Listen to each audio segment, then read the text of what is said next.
So, ladies and gentlemen, thank you very much for making the journey here today. I know it's been somewhat rather complicated by various industrial action with the trains.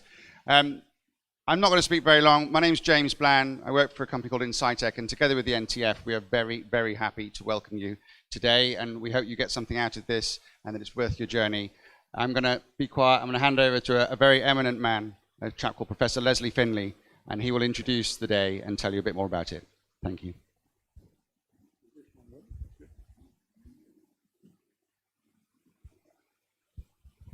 Well, can I repeat what James has said?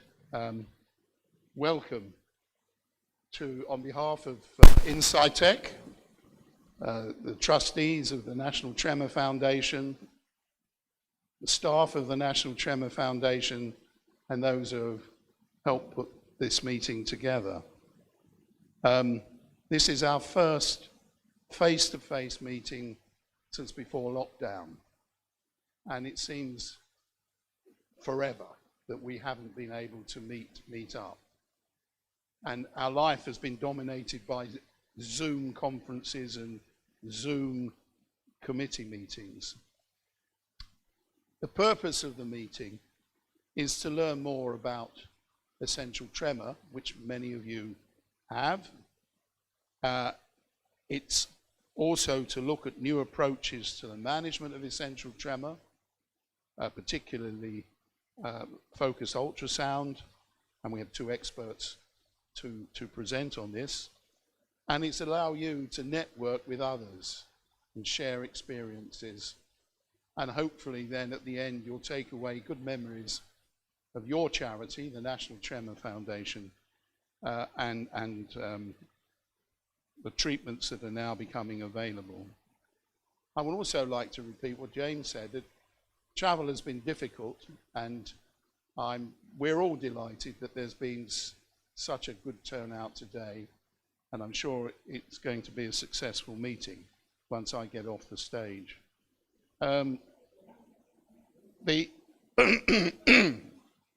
I'm going to give you, can you not hear me?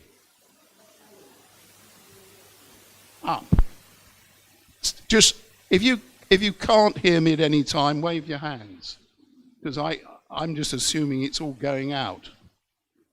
I think you can't do much in life unless you know something of history. It's the basis of everything. And I thought I'd give you a 5-minute history of the National Tremor Foundation. And it's my history. As you will be told today, essential tremor is the commonest abnormal movement disorder known to man. And it affects at least 1% of the population, and some studies will even put it as high as 5%. So there's at least 1 million of people in this country with essential tremor. Up until the 1980s, there's very little in the scientific literature on essential tremor. There were some good descriptions and some good case studies. But in the 1980s, 2 groups were working in essential tremor, 2 main groups, one based in London, headed by me as a young junior neurologist, because no one else at the Institute was interested in essential tremor, and one headed by Dr. Bill Collar at the University of Kansas. And these 2 groups were in competition, because we would publish a paper, and lo and behold, the next month, Bill Collar's group would publish a similar paper, or he would publish a paper, and then the next month we would. And this competition went on through the 80s. And sheerly by chance, in a bar in Boston, at the American Academy of Neurology meeting, I bumped into this chap and we started to talk. And I suddenly realized this was Bill Collar. And he said, "You must be Finley." So then developed joint research across the Atlantic, which in the 1980s the two junior neurologists, was very rare. And what we realized then is what we know now, and that is there was a lack of awareness of the importance and the prevalence of essential tremor. And out of that came the idea that we should form a charity to look after the interests of those with essential tremor. And we started this in the USA as the International Essential Tremor Foundation, and I was to run the branch for the UK. Within a year, 6 months probably, but certainly within a year, we realised that wasn't a good idea because people in the UK are not interested in international charities. They want to support their own charity. So at that point, I founded the National Tremor Foundation, which is the group today, which is now 30 years old. And I noticed one or two people who have come in this morning were attending our original meetings. And there was a very active group in Liverpool early on in the evolution of the Tremor Foundation. There's two other developments. Oh, I'm going to show you a photograph here. I want to show you this chap because we owe him a lot. That's Bill Collar. Generous, the best sort of American, kind. Although he was a scientist, he was very much a clinician, very much touchy-feely with patients, and the sort of guy you would like looking after you, or I would look like looking after me if I was unwell. There have been two fundamental changes. There have been many changes, but two fundamental ones. In the 1990s, when we were sort of in the post-birth stages, we wanted people to be members of the National Tremor Foundation. But in line with the charity, development of medical charities, we realized that membership wasn't what it was about. So we dropped the idea of memberships and annual fees and all the rest. And we just said, we represent all those with tremor, neurological tremor, specifically essential tremor in the United Kingdom. So whether you're a member or not, whether you go onto our website or not, we represent you in terms of dialogue with industry, with government, and elsewhere. The second change has been the development of the internet. And we've realized more and more as the years have gone by that our website has become increasingly important as our method of communication. And this was exemplified during lockdown, when we couldn't have our annual meetings, face-to-face meetings, our conferences, and so on. So the web has become very important to us. And hopefully it will become important to you, and you can influence your website through, if you go on the website, you will know how you can influence the web. So the four main reasons for the National Tremor Foundation, and they haven't changed. The first is to raise awareness amongst people, lay public, amongst doctors, and amongst politicians, government and administrators, to raise awareness, because people do not know about essential tremor. Shakiness is interpreted in all sorts of ways. And to put my hand up, I have developed a tremor. So I'm going to join, if I could, I would join the National Tremor Foundation. So I'm just letting you into a secret. So we want to raise awareness. When I used to attend the American Academy of Neurology meeting, which is the largest meeting in the world, on its annual meeting, in the movement disorder section, essential tremor was always the last lecture of the meeting. When everyone was rushing off to the airport to go home, they would give you the essential tremor lecture, and I used to do it quite often. And the hall would be emptying, and all the doctors would go, and I would be talking out into space because it wasn't considered important enough. So we need to raise awareness. Number two is to provide information, and then again, we do that through expert advisors and question and answer service from the foundation and our web. Because without information, we can't go very far. So we're here to support, which is the third reason for us, and that is to provide support for those with essential tremor, their families. And to that, we have developed support groups and again the web. And finally, and importantly, is to fund research. And fundraising is a very important part of what we do, because research on essential tremor in general has been very poor in terms of its funding. It's never been given importance. This wonderful new technology, which we're going to hear about, is going to be a catalyst, I'm sure, to more investment in research. We do this, we do all what we try to do through 6 unpaid trustees who are the committee. We have 2 staff, paid staff, one who works as a fundraiser stroke administrator, Jeff Salmon, and a digital consultant, Duncan, who's here. Where is he? He's somewhere out here. He's around the back there, Duncan. And he's responsible for the groundwork that he's been doing on the web. And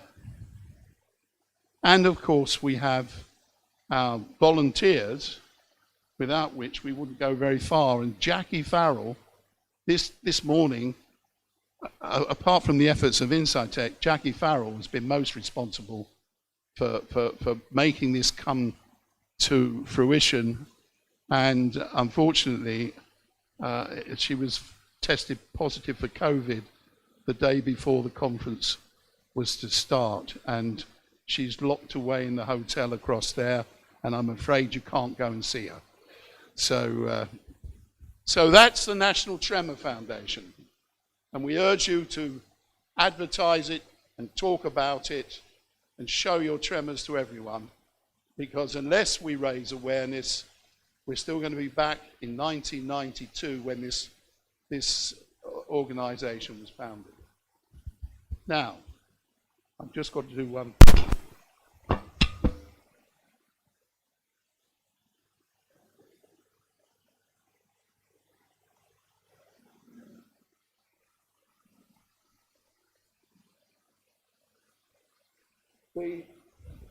Now we should move on to the meat of the meeting, so to speak.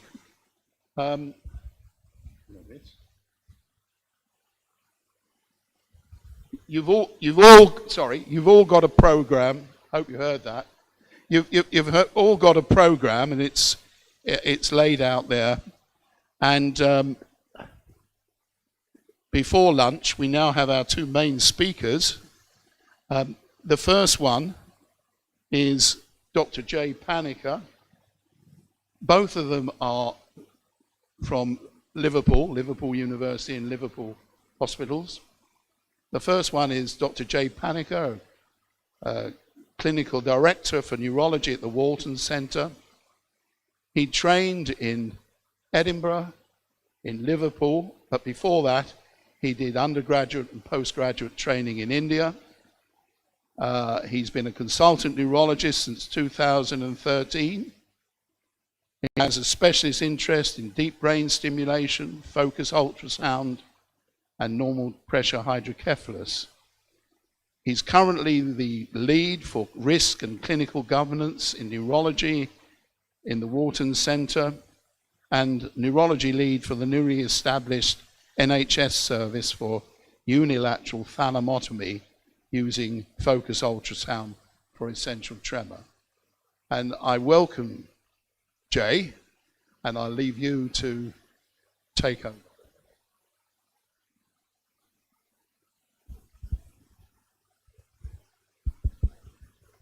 Morning, everyone. First of all, I would like to express my gratitude to National Tremor Foundation and Insightec for letting us come and speak to you all about this very exciting technology.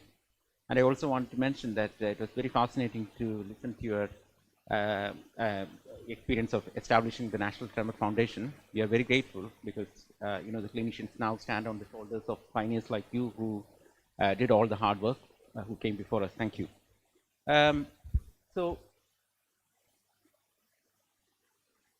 So how the talks are set up. So I am a consultant neurologist with special interest in tremor, Parkinson's, and other. Oh, can you not hear me? Yeah, okay. Is that any better? Yeah. So I am a consultant neurologist with interest in Parkinson's disease, essential tremor, and movement disorders. So traditionally, when we talk about movement disorders, people always think about conditions like Parkinson's disease. Essential tremor was a sort of a Cinderella condition in the sense that there was not a lot of research funding going into it, and even as clinicians, I have to say that this was not on the topmost list of our priorities. Even though many patients will tell differently, like patients can be quite disabled by this condition when it is quite severe. So how we have organized today's session is that I'm just going to give you a brief overview about essential tremor, how we diagnose and treat the condition, and also just a few quick slides about the surgical treatments as well, and then that will lead on to my colleague Mr. Farah, who is going to talk about the focused ultrasound treatment, which I'm sure most of you want to hear about. Sure, yeah. Sure, yeah. I do not have any disclosures. I have some patient videos, but these are with the consent of the patient, so I'll be grateful if nobody records them. So I already talked about the objectives. So what do you call a tremor? This may sound, it may feel like, this is very basic. How it is defined is, it is defined as an involuntary, rhythmic, and repetitive oscillatory movement of a body part. It is not a diagnosis in itself, so there are something like 20 different conditions which can cause tremors. It can affect different parts of the body, so commonly most people have tremors in the hands. That is the most obvious thing for most people, that's the most disabling, but it can actually affect any other part of the body, including the head, sometimes the lower limbs. And as neurologists, we define the tremors based on what we see. So is it present at rest, or is it present when you are holding things, or on action, on movements? And occasionally, there are other movements which can mimic tremors, which can look like tremors, and can cause confusion diagnostically. So it is important to remember that not all shakiness is due to a tremor. So I'm just going to show you a couple of videos. So I have two videos of people who are referred to us as essential tremor.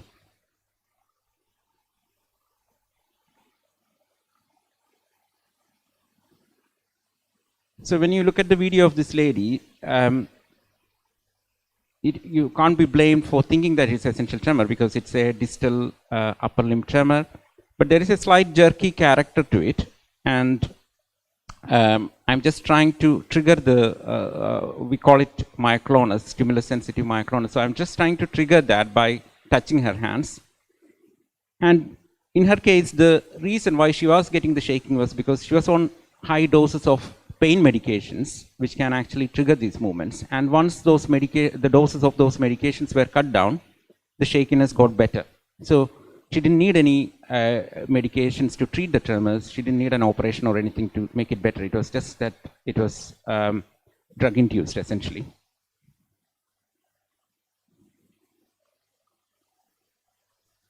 So in the legs you can actually see the jerkiness as well. This young man was again referred as essential tremor, but you can see the very jerky nature of the shaking, especially when it is stimulated.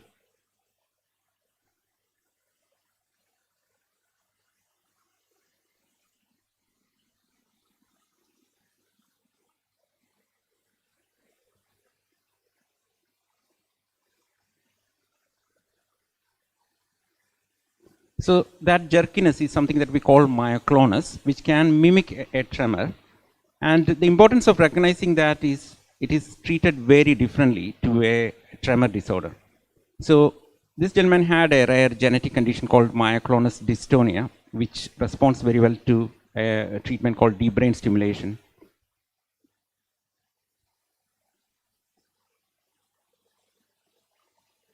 So the obvious conclusion here is that there are other conditions which can mimic tremors or which can be mislabeled essential tremors, and if we go down the route of treating these people as essential tremors, will be wrong. So I just wanted to stress, the reason why I showed those videos was to stress the importance of getting assessed by a neurologist, a specialist who can actually distinguish the different conditions which can mimic essential tremor before the diagnostic label is made. So the commonest question that we encounter in clinics when somebody is referred for a tremor, usually later on in life, is it Parkinsonism? That's the most important question that many people want answering.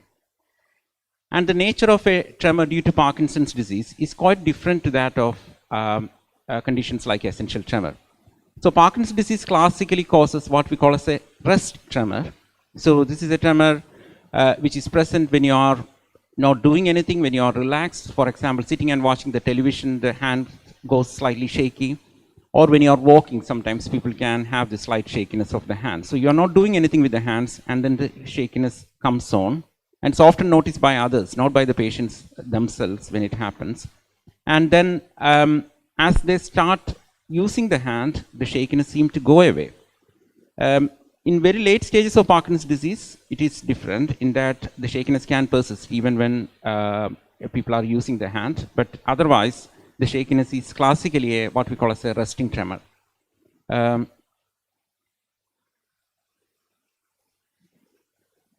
So as Prof. Finley said earlier, the essential tremor is the commonest tremor disorder and it's the commonest movement disorder.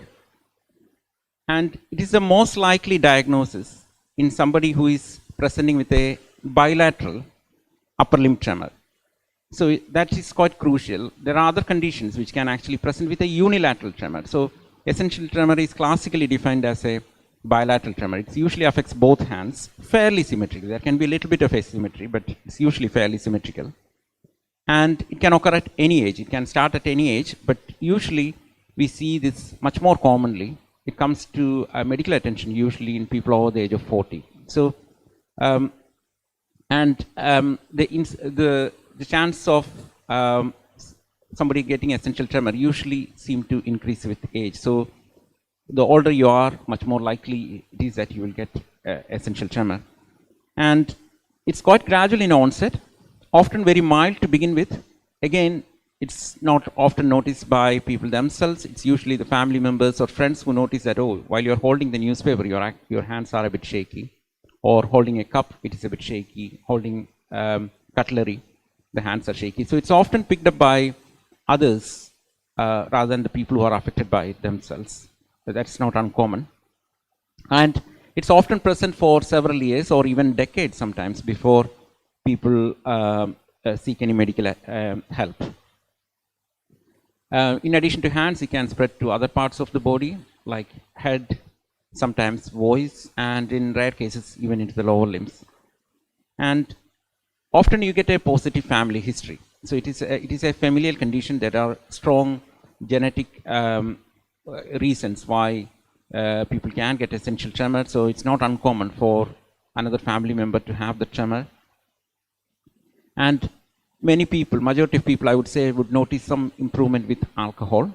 So they're not talking about large amounts of alcohol. A tiny amount of alcohol can often result in an improvement in the shaking. So this is again often reported. And especially in severe cases, the tremor can be present at rest. So I said earlier about a Parkinsonian tremor, which is usually present only at rest.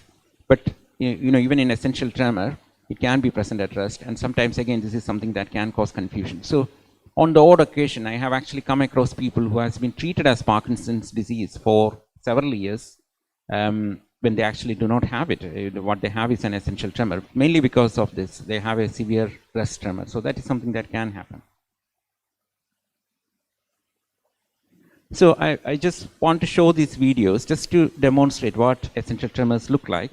So these videos are of belong to a patient of ours who kindly let us use this for educational purposes.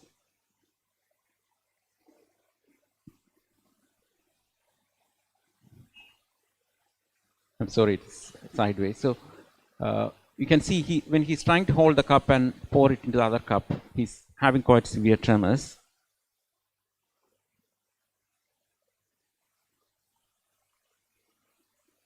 So he's holding a poster and he's getting the shaking. It's more obvious on the right side. It's present on both sides. So this is how classical essential tremors are defined. So it's usually a postural and an action tremor. And you'll see in a minute when he's asked to touch the finger of the examiner, the tremors become much more obvious.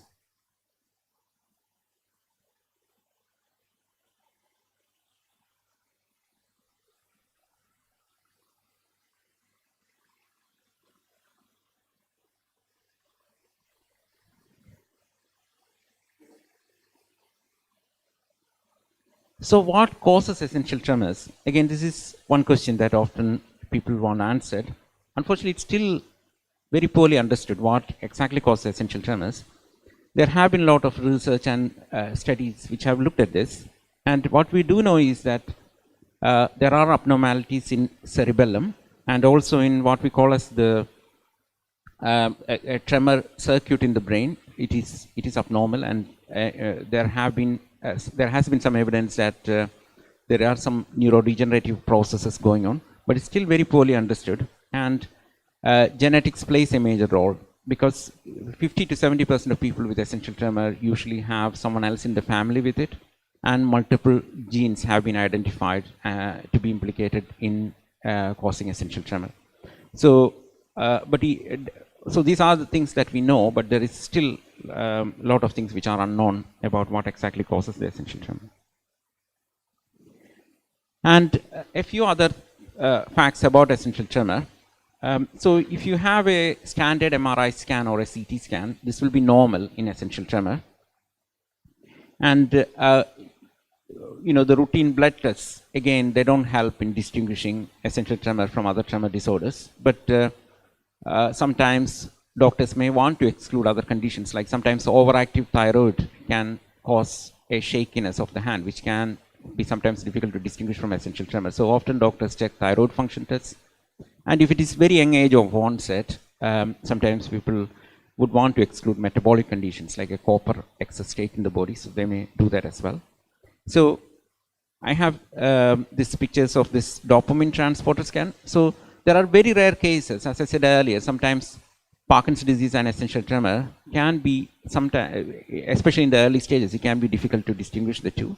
And in that situation, something called as a dopamine transporter scan can help.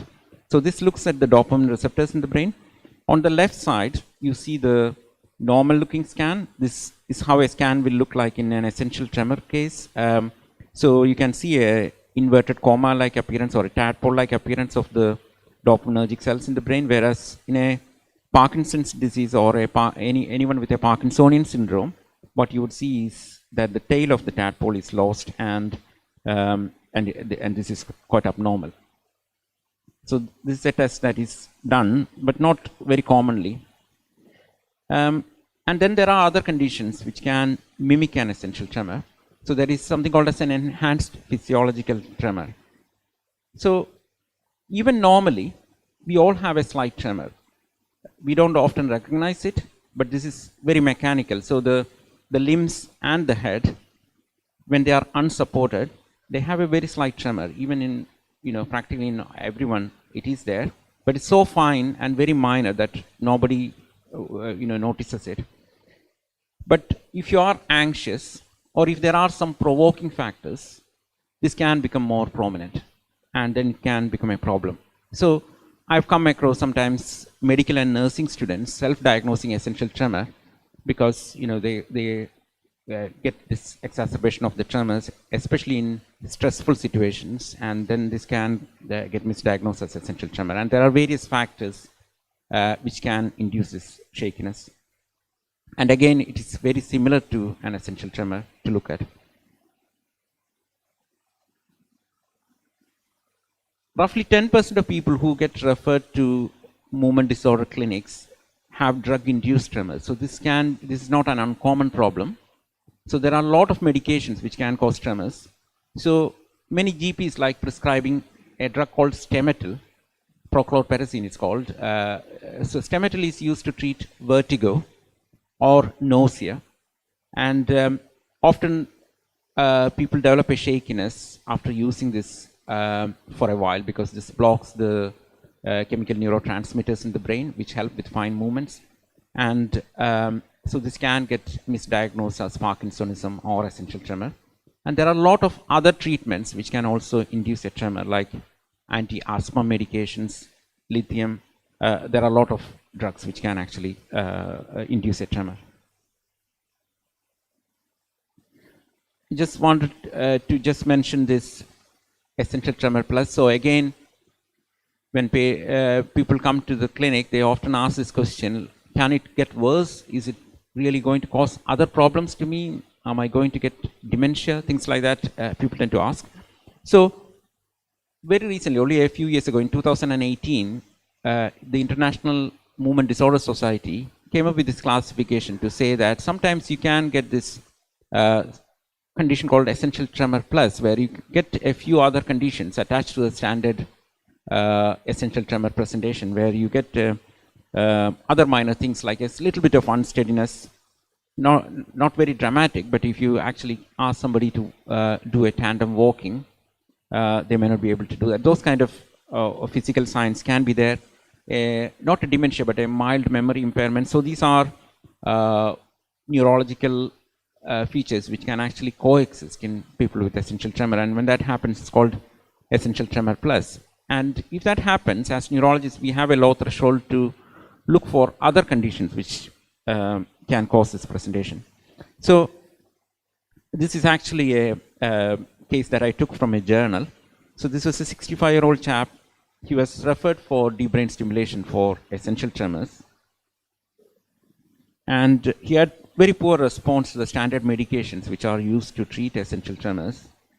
And you can see it, he's quite shaky, and he has what we neurologists like to call ataxia, which is incoordination and imbalance when walking. And he also was found to have some memory issues on more detailed evaluation. So naturally, it did not fit in with the typical profile of somebody with essential tremor. So he went on to have some further tests, including a scan which was normal, and then he had testing for a very rare condition which can affect people usually later on in life. It's called Fragile X tremor ataxia syndrome. So this is a very rare condition which can actually mimic essential tremors. And again, if you are going to a neurologist for evaluation of your essential tremors, these rare conditions will be looked for, and you will be evaluated for that if you are having a tremor similar to an essential tremor. So, but I want to stress one point, and Prof. Finley told me this yesterday. It's quite important to remember that these are very rare conditions. You don't need to worry about it. Usually the diagnosis of essential tremor is very straightforward, and but there are rare situations where we actually need to look for other conditions which can mimic essential tremors.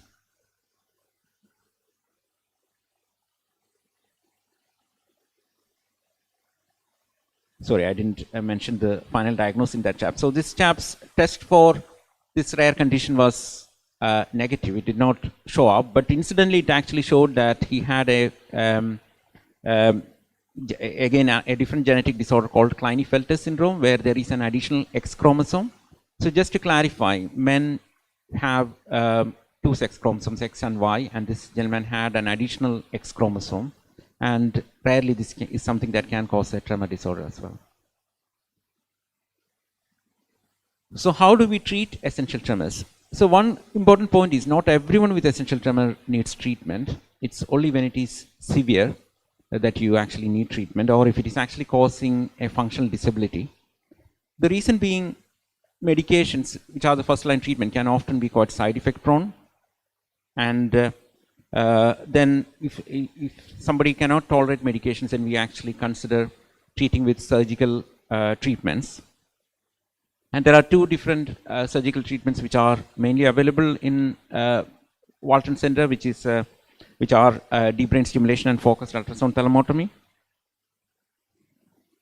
And I just want to give you a quick overview of the standard medications which are used to treat essential tremor. So the first line treatment is that usually most people will prescribe will be something called as beta blockers.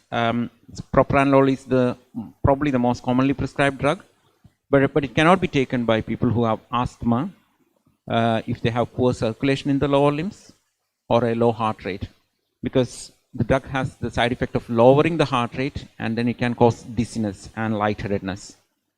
And often you need to start at a very low dose and build it up slowly. And similarly, primidone is a very old-fashioned epilepsy medication, but it can also be very effective for tremors.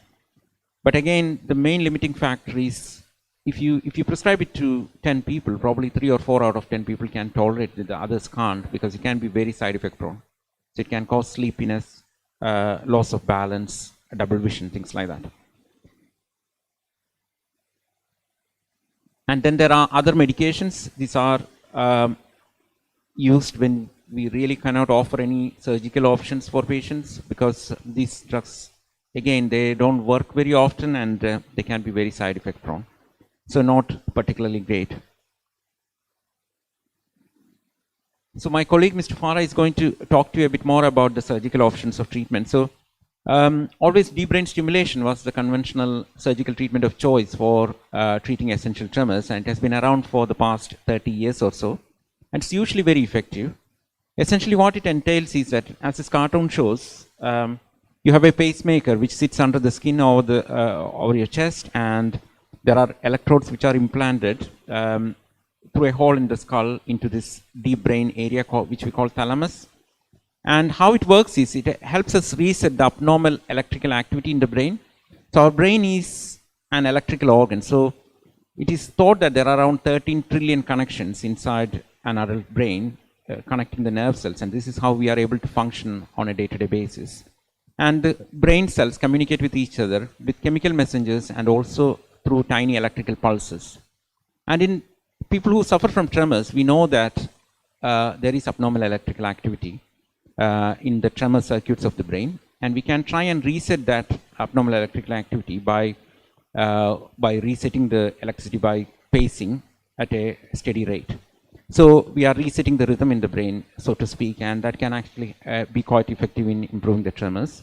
And this has the advantage that it can treat tremors in both hands. So usually when the electrodes are implanted, it's implanted in both halves of the brain and can actually treat tremors on both sides.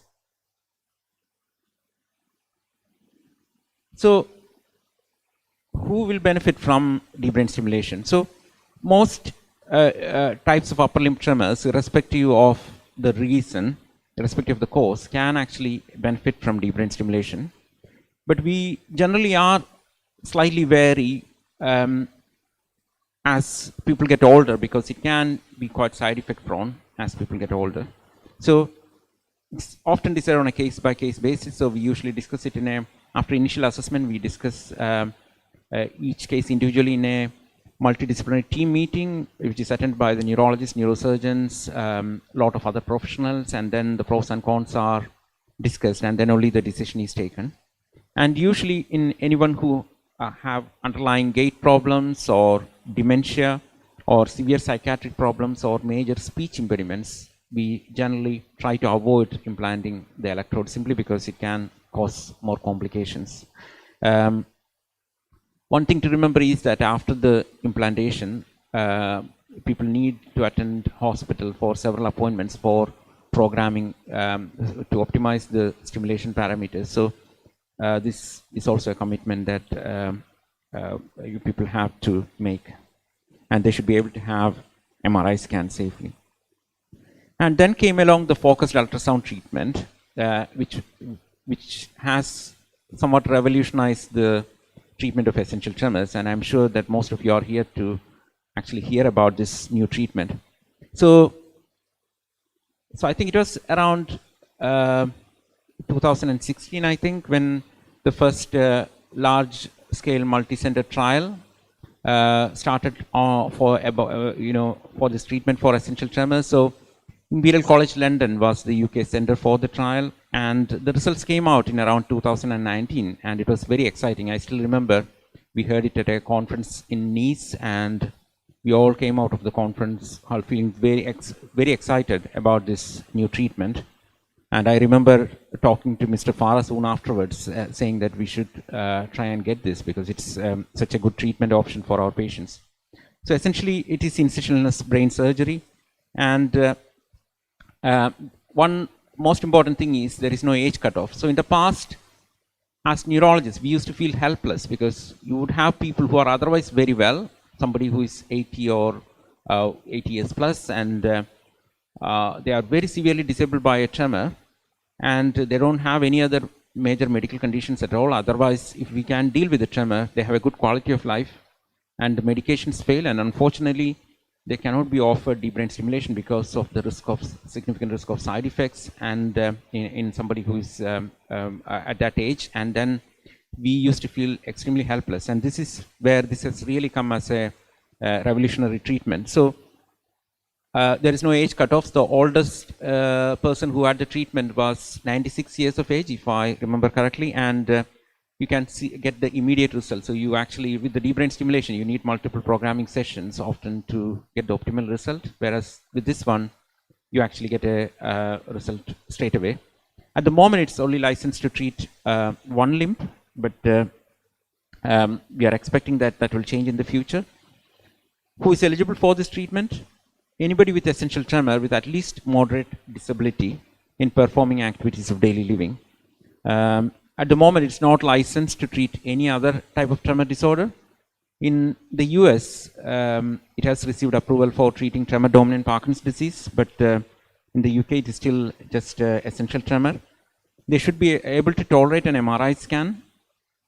And so, for example, if you have a pacemaker, which is not MRI compatible, you cannot have the treatment. Similar to deep brain stimulation, if somebody has severe memory problems or dementia, severe gait problems, if they have difficulty or imbalance with normal walking, or speech impediments, then unfortunately they cannot be offered this treatment safely. There are significant risks. So sometimes we get patients who actually come and tell us that even if the walking gets worse, I don't mind, I would like to have the treatment. So again, what we do is we usually take it to the multidisciplinary team meeting, have a discussion about the pros and cons of this, make sure that the person is very clear about the risks involved in it, and then only we usually proceed. And patients who are on blood thinners have to temporarily stop the procedure.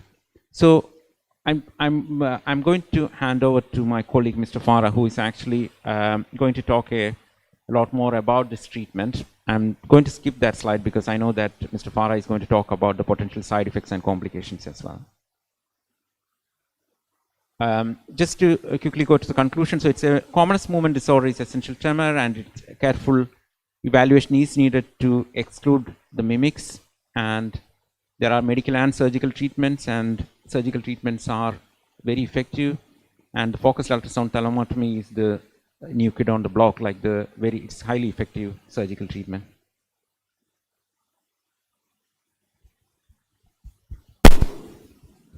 Thank you.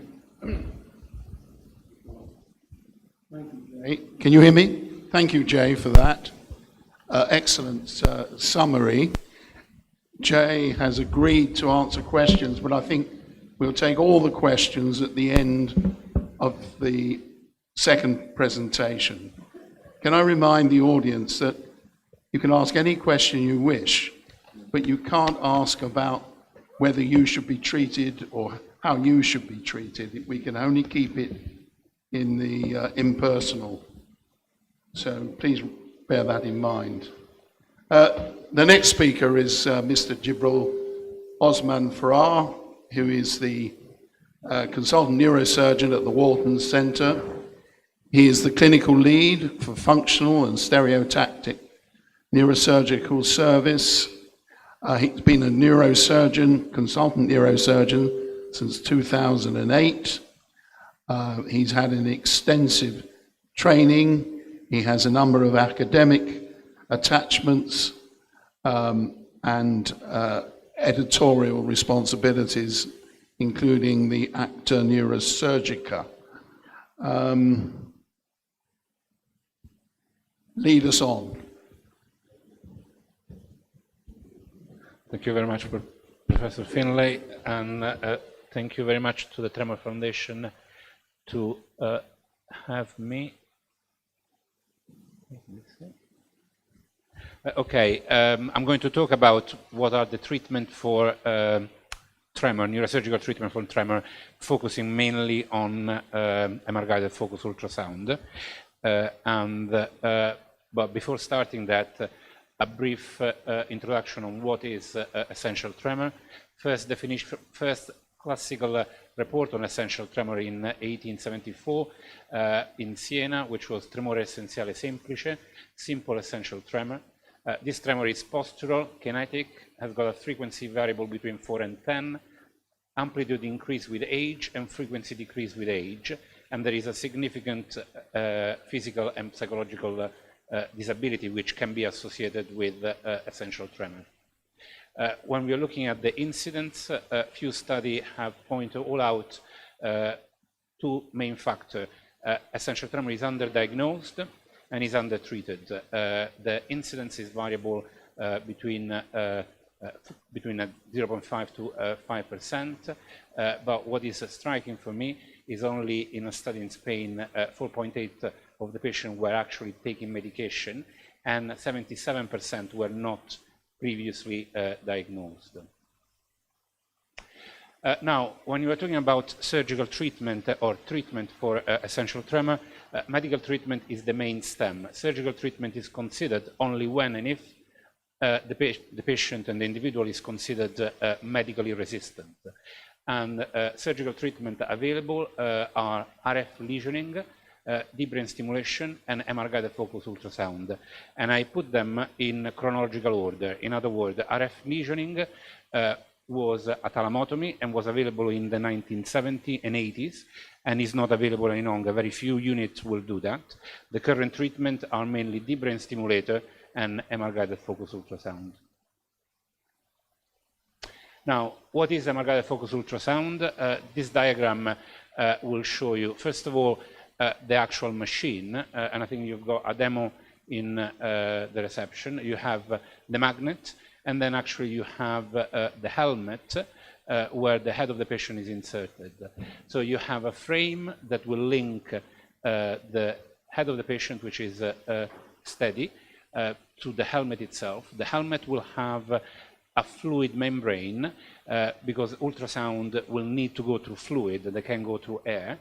And this fluid membrane allows the emitter of the ultrasound to actually target a specific area of the brain in order to control the tremor. And here you see one of the patients lying and linked to the machine itself. The overall time of the procedure generally is between 1 hour and a half up to 3 hours at times. Now, how the targeting is done, in other words, how we choose where we are going to focus the beam. The cleverness of this machine is the fact that the ultrasound needs to go to the skull. And in order to go to the skull without burning the skin, what the device was a multiple beam which will reach one single point. And here you can see all the multiple beam. They are nearly 900 or 1,000, and they are all focused on a single area of the brain, which is a few millimeters in diameter.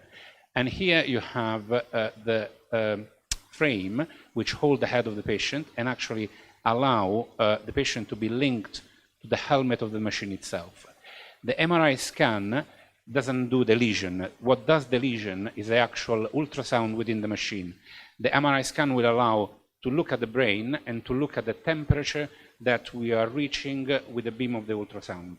So the beam of ultrasound will hit the tissue, and then they will burn the tissue, and the MRI scan will allow to look at the temperature and make sure that you don't go above a certain limit.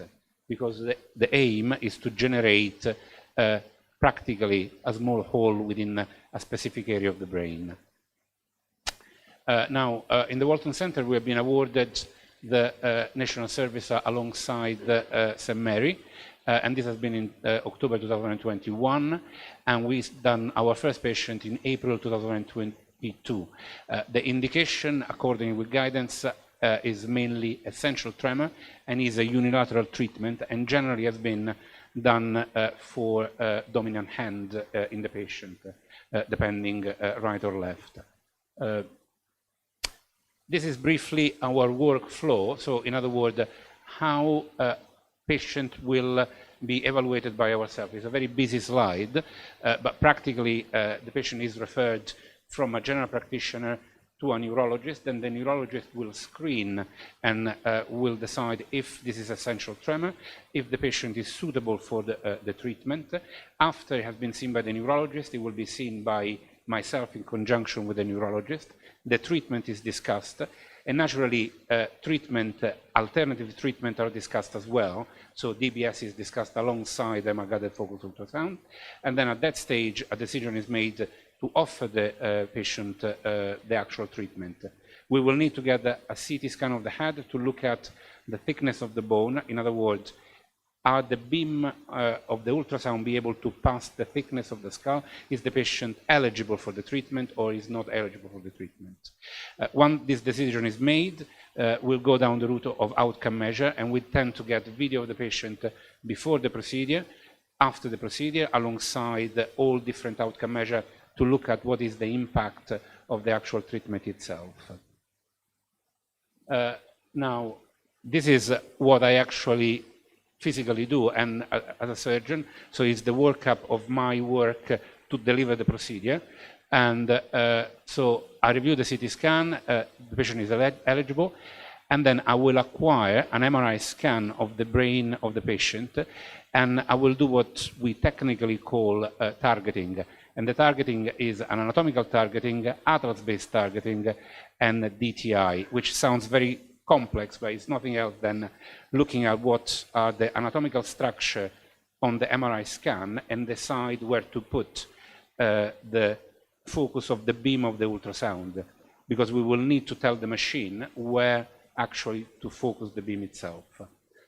So this is an MRI scan of the brain, and what you can see are different cuts, but what we will then to do is to reconstruct the anatomy. So that is the VIM, that is the actual target where we are going to put the focus of the beam, and you can see the target itself here. And on this coronal cut, a coronal cut is a cut which goes in this direction, what you see is the anatomy of the structure which are at the level of the basal ganglia. When people are talking about thalamotomy, and this is an MR-guided focused thalamotomy, they are talking about a small lesion and burn, which is actually focused in that specific point. Then what I tend to do is to reconstruct the tract, the white matter tract. Why this is important? Because the white matter tract are what is controlling your motor function. So what I want to do is to create a lesion in the thalamus, but I don't want to actual lesion your pyramidal tract, because otherwise you will get an hemiplegia, so you can get a potential neurological deficit.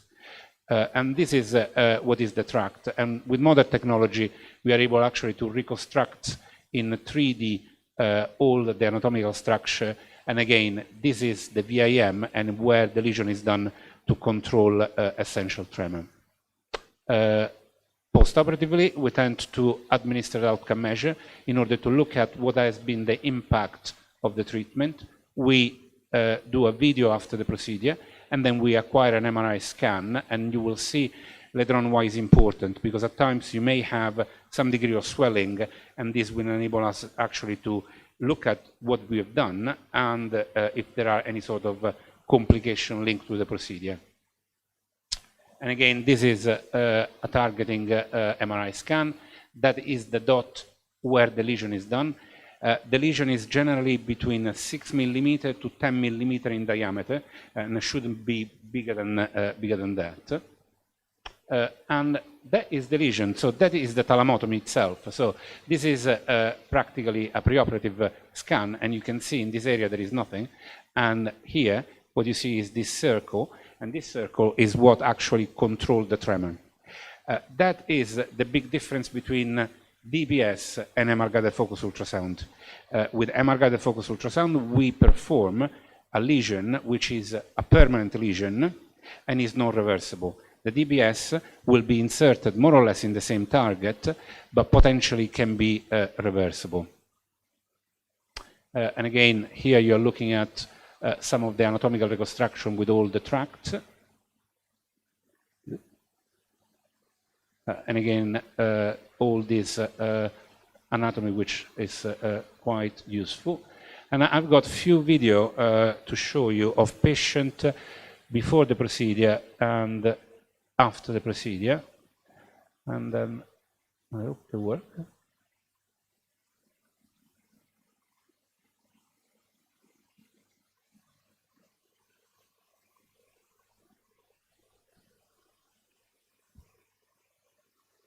So this is before the procedure, and we treated the right hand in this patient.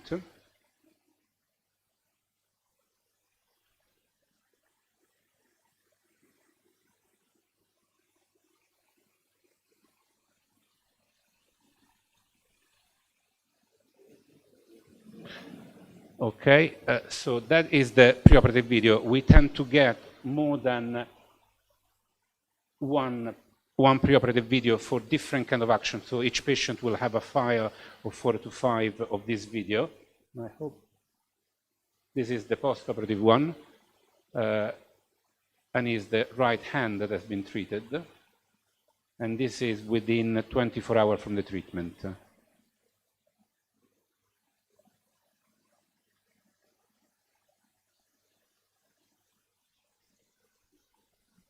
And you can see that the nurse is asking him to hold it from the handle, but then there is a relearning of the movement, and he's more comfortable, despite the fact that he's got no tremor.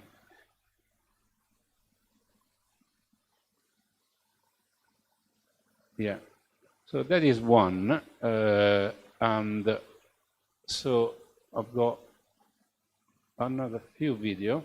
So this is the same patient that Dr. Paniker showed you beforehand, and this is the video that you've seen, and that is the preoperative video, and that is the postoperative video.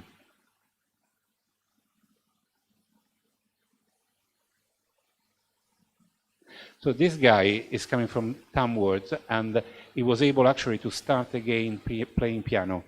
He wanted to play piano for several years, and then he was able to do that.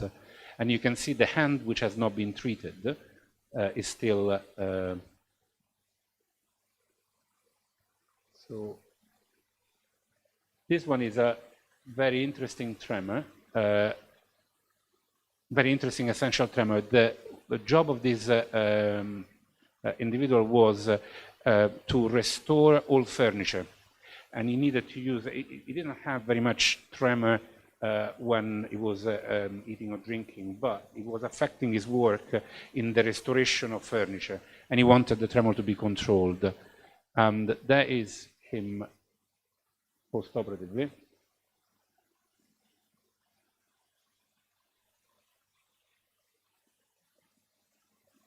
And you can see what he didn't want was the tremor when he was using a screwdriver or any other instrument in his line of work. one thing that I forgot to mention, during the treatment, we will have to shave the head completely, and all these patients post-operatively, you will see they've got a head shave. The shave of the head is necessary because the beam of the ultrasound will be blocked by the air. And you can see the other hand, which has not been treated, which is the left hand. And let me see if I can run this one.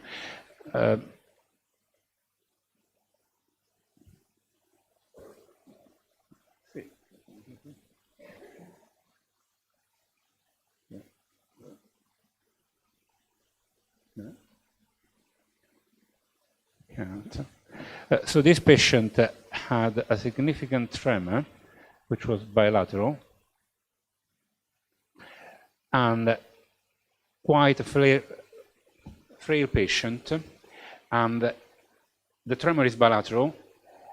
Before MR-guided focus ultrasound, the only thing I could have offered him was a DBS, and my concern in this situation would have been the actual hardware, how he would have tolerated the actual procedure, the potential of infection, and was an ideal candidate, as Dr. Panica mentioned, with MR-guided focus ultrasound. And this is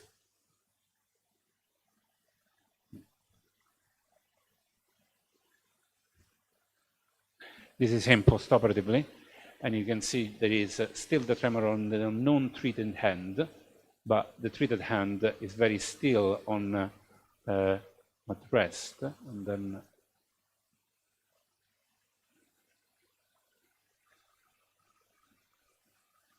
you can see that it's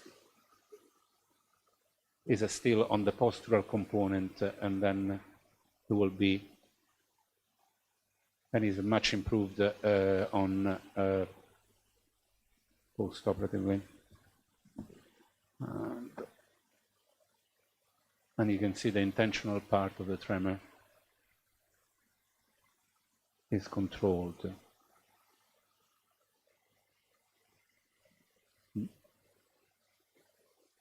And I'll show you, I think possibly this is one of the last one.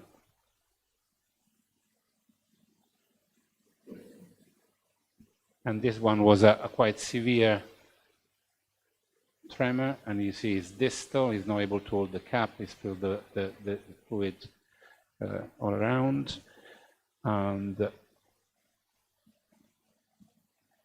this is him post-operatively.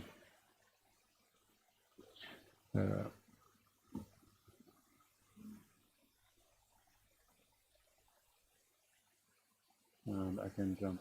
So this one again, you can see this has been the first patient that we treated, and you can see that there is a shake in the hand, an intentional one, and then you see post-operatively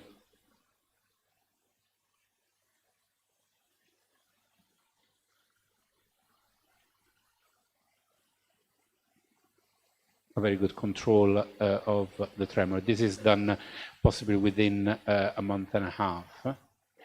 So these are the MRI scan of our first patient, and here what you can see is the lesion, which is the target, in relationship with the different structure, and that is very important. So corticospinal tract, so this is the motor function of the individual, which is protected, and the lesion which is medial to it, and the lesion is within the actual VIM, which is the pink structure. And again, you can look at it here, but again, this is for all purpose, a small hole of 6 millimeter to 10 millimeter in diameter, and is a part of the brain which has been permanently lesioned. And again, here you can see very clearly the lesion, and what you can see around it is some degree of edema, which is normal, and every single patient will have that, and this will generally tend to resolve within a month and a half. Now, is this procedure without complication? No, no procedure is without complication. One of the things that is very important to understand is that there is a possibility of edema, but the edema which will occur in every single patient may not be symptomatic in some of the patients, or may become symptomatic in some other of the patient. And the edema generally tends to resolve within a period of 30 days to 45 days, but it's something that the patient needs to be aware of, and particularly will tend to diminish this with the administration of corticosteroid. So this complication, which, as Jay mentioned, can reach up to 10%, they are generally transient, but they may not be transient in some cases. So when you're looking at our experience, we treated a total of 11 patients. We are doing now 2 cases a day. We achieved on a short follow-up 100% control of the tremor. So each one of the patients that we treated, we controlled the tremor in those patients. But one of the limitations is the fact that I don't have a long-term follow-up. And one of the issues could be a recurrence of the tremor later on down the line, 5 years, 10 years down the line, and that has been described. But I don't have experience personally on this. When you're looking at delayed complication, we had 1 case of edema, which was quite significant, and there was some degree of instability of gait, which is still resolving at 40 days. When you're looking at the improvement in quality of life, baseline 60, we achieved a 90 on average, and therefore our early experience is very satisfactory regarding the tremor control and the efficacy. The actual procedure is not a walk in the park. It's true that there is no skin incision, but this is a procedure in which the patient is on the MR table for 2 hours to 2 hours and a half, and therefore you need to have an individual which is ready to cooperate with that and able to tolerate it. Now, beside the MR-guided focus ultrasound, what are the other surgical alternatives? Deep brain stimulator. Deep brain stimulator has been around possibly since the year 2000. These are the 2 electrodes, and this is the procedure itself, which is done in our center under local anesthesia. Deep brain stimulator is different from MR-guided focus ultrasound. It's different because these are electrode implanted, will stimulate certain specific target, and will enable the patient to control their tremor. Technology is improving. You can do bilateral implantation. It's fully reversible. In other words, it's fully reversible inside the brain. The scar on the skin will be permanent in the patient, but actually is not a lesioning technique. That is the difference on a philosophical point of view. We are able now to have adaptive stimulation. In other words, the electrical stimulation can be linked with the movement of the patient. So you move your arm, the stimulator will kick in and give you the stimulation. You don't move your arm, you don't need the stimulator doesn't give electricity.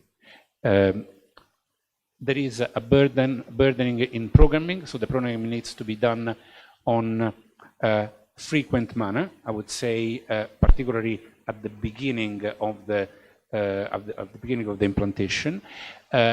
One of the advantage in this present time is the fact that I can treat every form of tremor, and I can treat bilateral tremor. So unilateral, simple, essential tremor, MR-guided focus ultrasound can address that, but at the very moment in time in which I have severe bilateral tremor and is not essential tremor, but is a complex tremor with a dystonic component, then MR-guided focus ultrasound, I won't be able to achieve control of the tremor itself. And naturally, in our service, we offer both procedure, and we are able to deliver both procedure in this moment in time. And that's it. Thank you very much.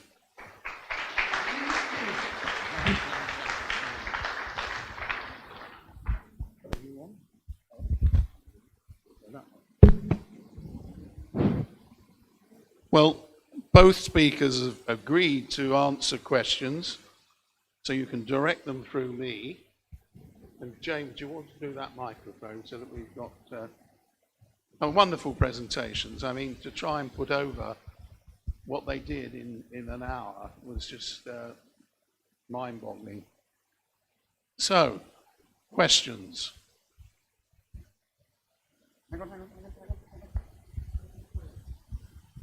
I just want to ask why you can only treat one tremor. One side. Yes. I can answer that, but perhaps it'd be you should tell them. So to repeat the question for the room is, why can we only treat on one side using focused ultrasound? Speech problem. If you do a bilateral thalamotomy, you achieve control of the tremor, but with the experience in the 70s and 80s, when they treat both sides at the same time, they had speech problems, so dysarthria, and the patient was not able to speak properly. One way you can go around it is to stage it. So to do a lesioning on one side, then wait 6 months to 12 months, and then do the contralateral side. But the risk for speech is still present. Yeah, another question? What I want to know is, my husband has essential tremor, and he gets anxious. Would that anxiety go away after you've had treatment? Or do you still get that anxious feeling? I don't think it will go away. In my experience, it doesn't tend to go away. It's a functional motor control of the symptoms, but not surely that kind of thing. Say, I'm going to be a bit dominant. That's a very good question. The question you should have asked, if somebody has anxiety, will it go away, and not refer to yourself, because we're not supposed to give out medical advice at a conference. It's a difficult one, I know, but I got my fingers burnt before with this, so... Sorry, we'll let you off, don't worry. No, don't do it again. 2 seconds. Try, I can come.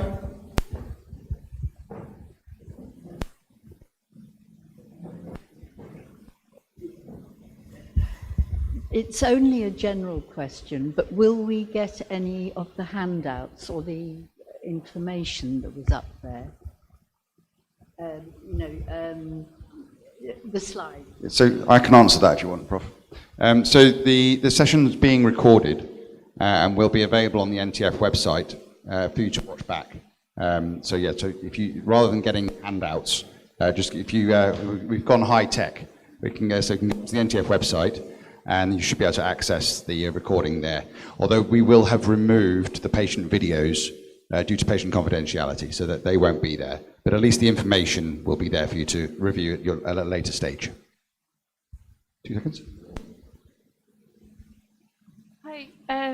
I was wanting to ask, because there was the mention of the physiological tremor as well, so I was wanting to ask about the key diagnostic differences between that and essential tremor, and also if there's typically any of the other sort of neurological symptoms associated with essential tremor as well.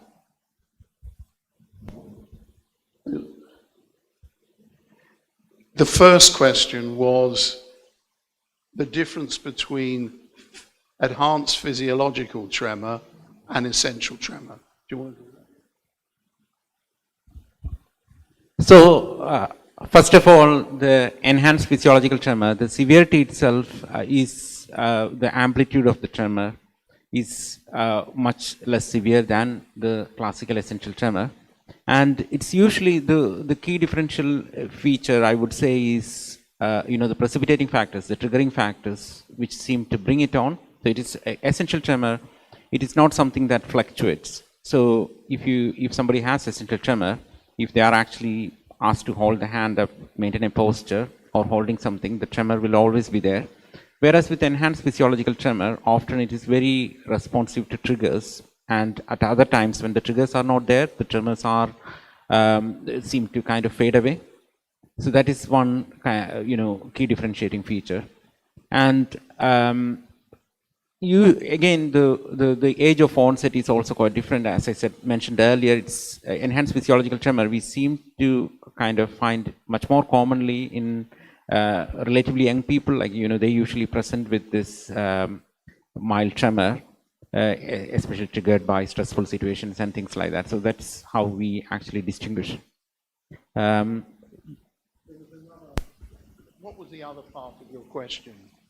The other part of my question was if you see any of the sort of other neurological symptoms associated with essential tremor. So, you know, stuff like brain fog or fatigue or other sort of stuff like that. The answer is no.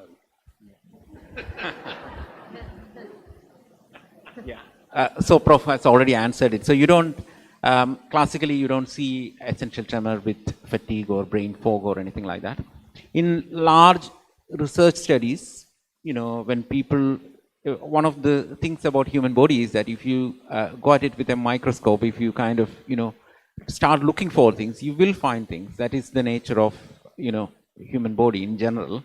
So if people have looked at the cognition, you know, our memory assessment in research and found that there are minor issues with it, but nothing that should really clinically manifest. So, you know, practically no one who comes with essential tremor to my clinic would have any major memory issues. You know, so that is the answer. Yeah, I'm coming. This gentleman on the right down here. I'm aware that there hasn't been any research on this subject, but if after 5 years essential tremors reoccur in the right hand, can there be a further operation to do the same procedure? But of course, your research hasn't shown that at this point? The answer to that is yes. You can do a redo thalamotomy. The problem with it is that you may have not as good result as you had initially, and the actual surgical risk will be higher than on the first go, particularly when you're looking at instability of gait or motor symptoms. It depends on how big is the lesion. In other words, the lesion is what you're burning. If there is recurrence of the tremor, is that more tissue that you can potentially burn, yes or no? And that is the reason. But the answer is yes, you can do it. Sorry, I just wanted to mention that we do have long-term follow-up data of 4 years, and which shows good tremor suppression 4 years down the line. You wanted a question here? What's the difference between essential tremor and dystonic tremor in terms of symptoms and treatment?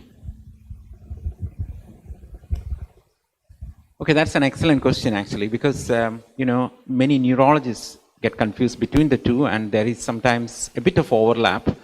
So dystonic tremor, the process that is happening in the brain is different, and there is often a posturing, often of the neck or of the limbs. So when there is an element of dystonia. So dystonia essentially means there is overactivity of the muscles, essentially what we call as the agonist and antagonist muscles essentially fighting between each other. That's actually what causes the posturing and pulling. And very often we find that in dystonic tremors, they often start in the head and then go on to the hands. Whereas in essential tremors, usually it's the other way around. It's usually start in the hands, and then often in some people it can go to the head. And how we in the clinic, how we distinguish is, you know, looking for what we call as a dystonic posture. So often people have a little bit of a torticollis posturing of the head to the side, often there can be a little bit of shoulder elevation. One shoulder can be pulled up. These are subtle things, but we can actually pick that up in the clinic. And coming to the upper limb tremors, usually there is quite significant asymmetry in dystonic tremors. So dystonia is something that usually affects one limb much more than the other, especially at the onset. So when we see somebody with a bilateral upper limb tremor in the clinic, we often ask at the onset, where was it? Like, was it there on both sides or just one side? And often the story is that at the very beginning it was just a single limb prominent tremor, and sometimes there can be task specificity as well. So I have a gentleman with a dystonic tremor who finds that the tremor only appears when he is actually using a pen, but otherwise he can do everything else without any issues. He's okay using cutlery, things like that. So those kind of task specificity can also help. So those are the key clinical differentiating features between the dystonia and essential tremor. Prof, would you like to add anything at all? No, I think you covered it very well. The simple answer is that the tremor is associated with dystonia, abnormal contraction and posturing of muscles. That's the baseline question. Are they mutually exclusive? If you have dystonia and a tremor, we would call that dystonic tremor. So we wouldn't make a diagnosis of essential tremor in someone with a dystonia in a limb. It would be dystonic tremor. And the picture of the tremor is also different. It looks different. You can look at someone's tremor, it tends to be more irregular and rather than the rhythmical contractions you see in essential tremor. What about treatment differently? The answer to that is there is an overlap in treatment. You can use the treatments that have been suggested for dystonic tremor. These for the tremor, you can use lesioning of one sort or another. So it's not they're not mutually exclusive.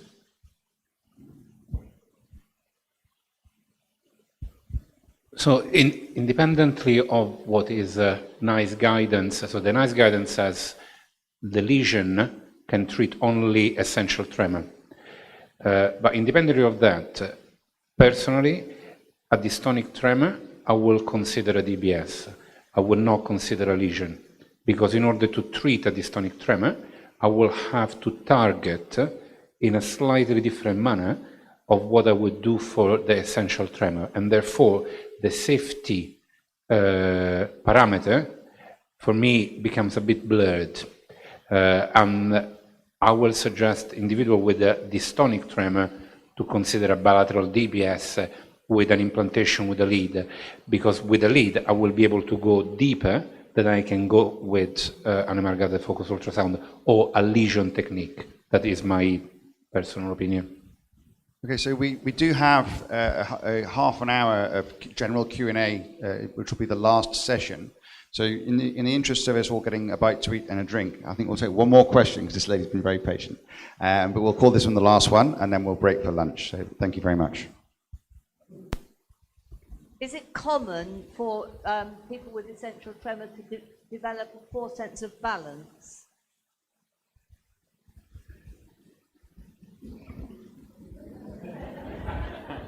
What are you going to say? So when somebody with essential tremor has poor balance, we always look for other reasons why they have the essential tremor, or why they have the loss of balance. We don't just pin it on the essential tremor. That's the short answer. We definitely look for other reasons. The other thing is that essential tremor is common in the elderly, and balance impairment is common in the elderly. So the two go side by side.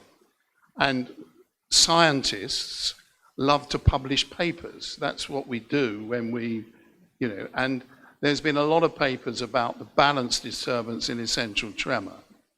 But it doesn't take much imagination, really, that if you've got a tremor that's big enough, it will affect how you walk and thereby your balance. So I think Jay gave the right answer. So in which case, thank you very much for your patience this morning, for listening to the two wonderful talks. Thank you, Jay. Thank you, Jibril. Thank you, Prof, for introducing. Thank you.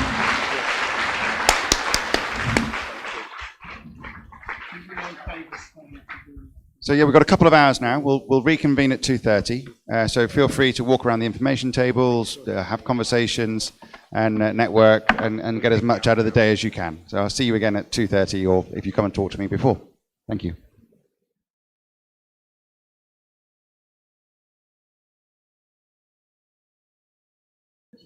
Could we encourage the people, could somebody get a message out there and ask them to come in? Because there are a lot of people who won't know.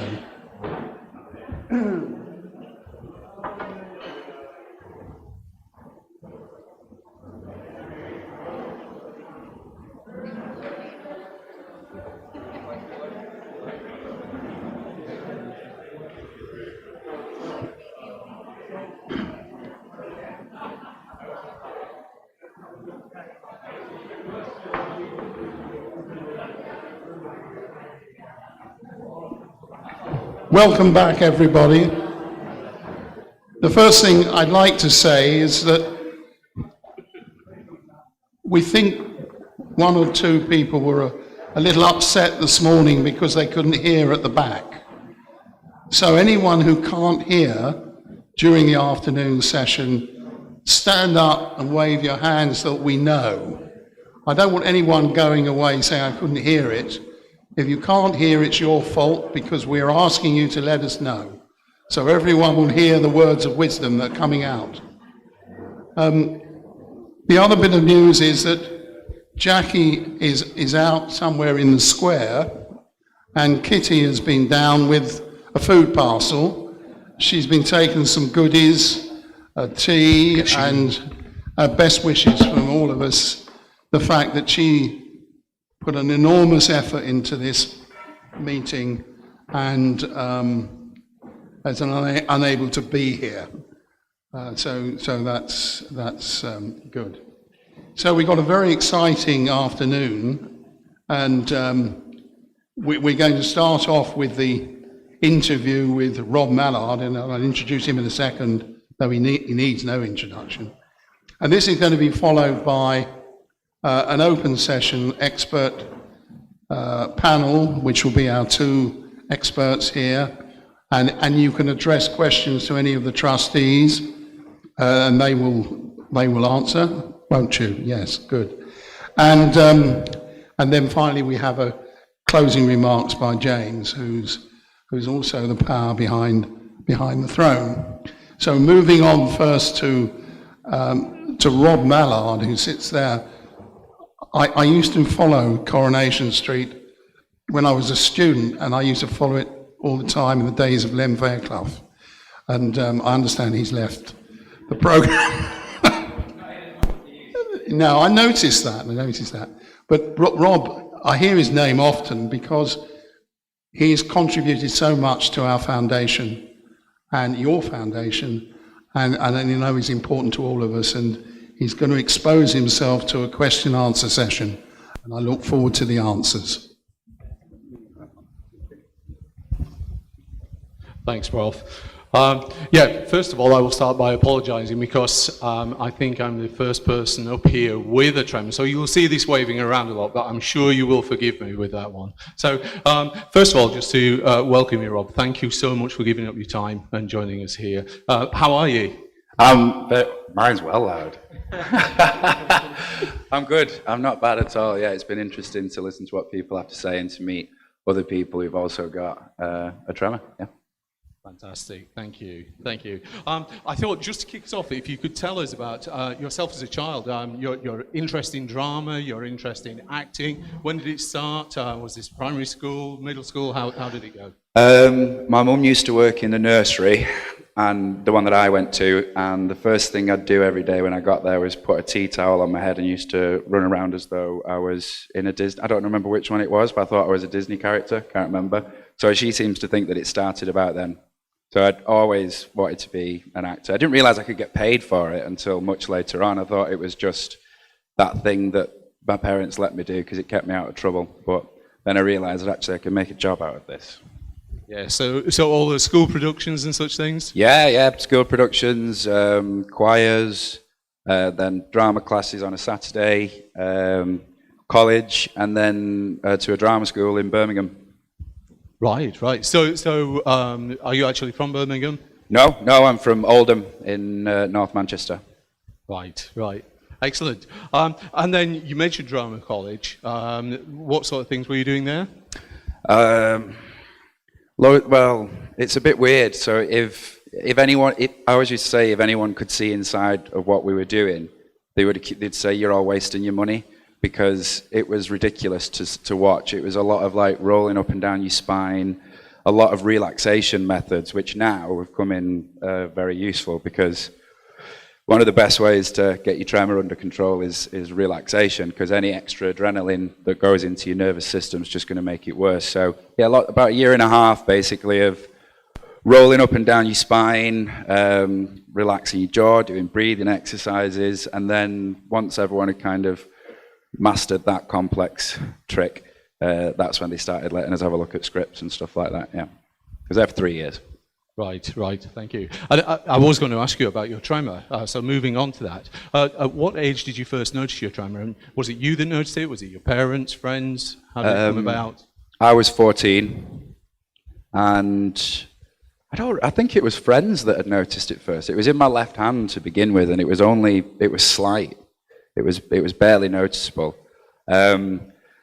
And for a few years, I thought it was an overactive thyroid. I don't know whether anybody else got that diagnosis. People nodding there, yeah. I don't know that it was a thing, because apparently one of the symptoms of overactive thyroid is tremor. And so I very nearly went on thyroid, whatever it is. Propanol. Say again. Propanol. That could be it, yeah, that could be it, yeah. And my sister, because there is some thyroid issues in my family, and my sister's had hers removed, so she has to take something to. Is this going off? No, it's all right. She has to take something to replace the chemicals that she doesn't get anymore. So we just assumed that was probably what it was, since there was other people in my family that had it. And then it was as it got worse as I got older that I went back to a doctor. And he said, "Oh, it's an essential tremor, there's nothing we can do, see you later." And I didn't realize at the time that it was progressive. He didn't say anything, didn't say that it was progressive, just thought that it was going to stay the same. And then it got worse again, and I went back to see a different doctor, and they explained what it was. And then I went home and looked it up, and then I realized that it was something that I was going to have to contend with much more seriously than I had been before, because I don't know, part of me seemed to think that it would go away. I don't know why, but because a lot of people seem to think that you've got some sort of anxiety issue related to the tremor. A lot of people who go, "You sure you're not just anxious and stressed?" But yes, I'm alive, but on top of that, I also have a tremor that goes along with it. So it was good to finally get a diagnosis. And then that led me to, I went on to this morning to talk about Coronation Street, and that was how I ended up going on to talk about the tremor, yeah. Have you got any coping tips you'd like to share with everyone here? Yeah, well, we're just doing a few of them over there, like all the breathing stuff that we did at drama school, that does help, because especially before a take on something, if I have to do something that, like everyone here who's got tremor knows, it's the tiniest things that become the hardest to do, things that most people don't think about. And that's often the way with filming the scenes as well. The hardest thing is not remembering the lines or finding the emotions for the scene. It's, can I hold this pen still for 10 seconds whilst they get this take? Or now, because they use a lot of mobile phones in the show, there's a lot of getting a shot of the screen because people need to see what's written on it. And it's like, absolute nightmare. Your hands just shaking all over. And then you become hyper-conscious of it. But I have found certain things that we were just doing before, which is taking my mind out of what I'm doing. So if I'm trying to hold the microphone and paying attention to it, it's a lot shakier than if I'm holding the microphone and I put my attention on something else, like a different part of the room, and I try and do that sometimes with things that I've got to hold in scenes, and at a bar in my own life, where I spend quite a lot of time in them. So if going to take a drink and you can already feel someone looking at you because they might have spotted you and gone, "That's that guy on Coronation Street." So you already got someone staring at you, and then you go to take a drink and you go, "Oh crap, this is going to go everywhere now, I can just tell." Taking your mind out of it, especially the more of them you've had, it's easier to do. So yeah, I find that helps. Thank you. You mentioned going on this morning, and that was my first understanding that you had a tremor. Did you receive a wave of emails, contact from people supporting you in your tremor after that? Yeah, I did. Jackie was got in touch, Tremor Foundation, and then more often than not, it was younger people who would just come up to me in public and just put their hand in my face and go, "Look," and just show me if their hand's shaking like that. So sort of like a secret handshake that you knew you were in. So I think Rob's saying we're all in a secret club We're all in here. the same club.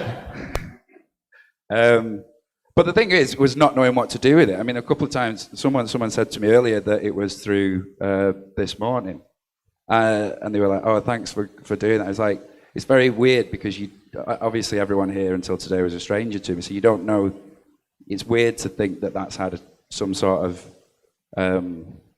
influence on people's lives. But if it has had a positive one, then I'm happy to do it, and I'll keep going on and talking about it till I'm blue in the face.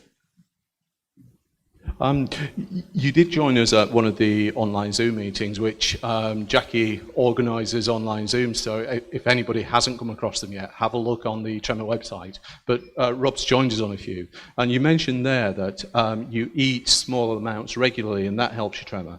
Have you got other coping tips, other suggestions that would help us? Yeah, so I find that if I've not eaten anything, then it's worse. I don't know whether other people have this. I think it is. It tends to be. So yeah, eating as often as possible, little and often as possible. I stretch my arms out quite a bit. Like you can put them, you put it in, not have a flat wall to show you, but against the wall like that, and then turn yourself out and just hold it for as long as possible. And then when you come back, you will get, it is just sort of like a release of the build-up of tension. I found that can help. But otherwise, no, I was saying to a few people before, I did try the propanol, is that propanol, and it had no effect. Apart from it did make me sluggish and a bit withdrawn, actually. But I think that's because they're for anxiety disorders, really, aren't they? So yeah, I've ended up not taking any prescription medication for it, just stretches and making sure that I've eaten well. Sleep's a big one. You don't get enough sleep, and a tiny bit of alcohol, just a tiny bit. Regular, often intervals.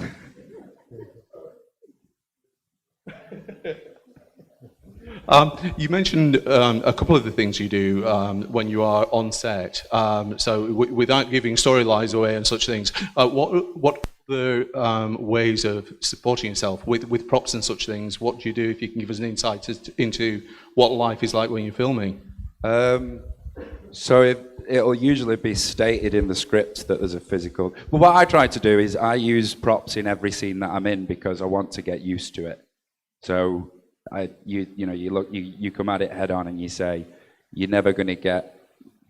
A lot of it's the confidence as well, because you think I don't want to pick this up now, because I think if I pick this up I'm just going to shake everywhere, and so you just go, I won't touch it.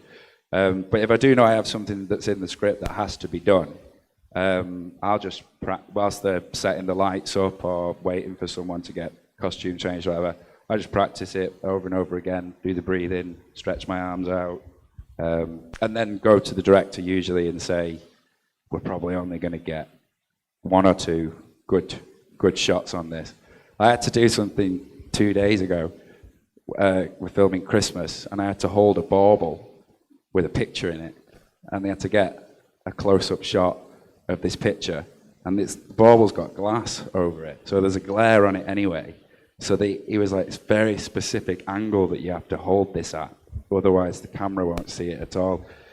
We were there for 45 minutes, something like that. I said, do you want to get somebody else's hands in to do it, because it's just not going to go well.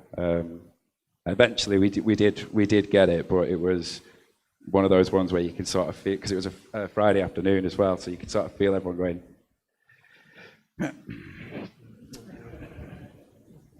But, what can you do? So looking into the future with your acting career, are there any roles or characters you'd like to play? Oh yeah, loads. I'd love to have a go at most of the Shakespeare roles. But I'm thinking stage might not be a good thing for me to do, because a live audience is terrifying, and like I said, any adrenaline is just going to make it worse. So I'd love to, but I'm a bit worried that I can't just, if I shake or drop something, I'm not going to be able to say, oh, sorry, can I do that again? Can I just go back? You don't mind, do you, if we just go back? So, I don't know. Or if I do something, it's got to be maybe a character with a tremor. Maybe if Julian Fellows fancies writing something else with a person with a tremor, I am available. So, I don't know. Yeah, but I would like to. Great. I am so aware that we're running out of time, which is so unfortunate, but just to ask you about your work with the National Tremor Foundation, we are trying to get the message out that tremors do affect people of all ages, and Rob has done some work supporting the young adults. So are there any words that you could give to the young adults out there, out here, and also the people that are watching this on the live stream? Yeah. Try not to worry about it so much. I know that's easier said than done, but try to take a healthy dose of humour with it. All of my friends get a good laugh out of me. I get a good laugh out of me, because I think if I didn't, I would just be very frustrated all the time. So since there's nothing really that can be done for it, unfortunately, it does sort of boil down to an attitude after a while. Obviously, people are at different stages, completely different stages of having the tremor. So it's mainly in my arms and my legs. Occasionally, you can hear it a little bit in my voice. But I've met other people who it's completely debilitating. So you couldn't just say to that person, "Oh, go on, just have a laugh," because obviously it's a lot harder. But I would say, laugh rather than cry about it. Take medical advice. Try anti-anxiety drugs if it's something that you want to give a go. And then obviously now with this brand new treatment, which is a game changer, isn't it? So, yeah. Right, thank you so much. Thank you.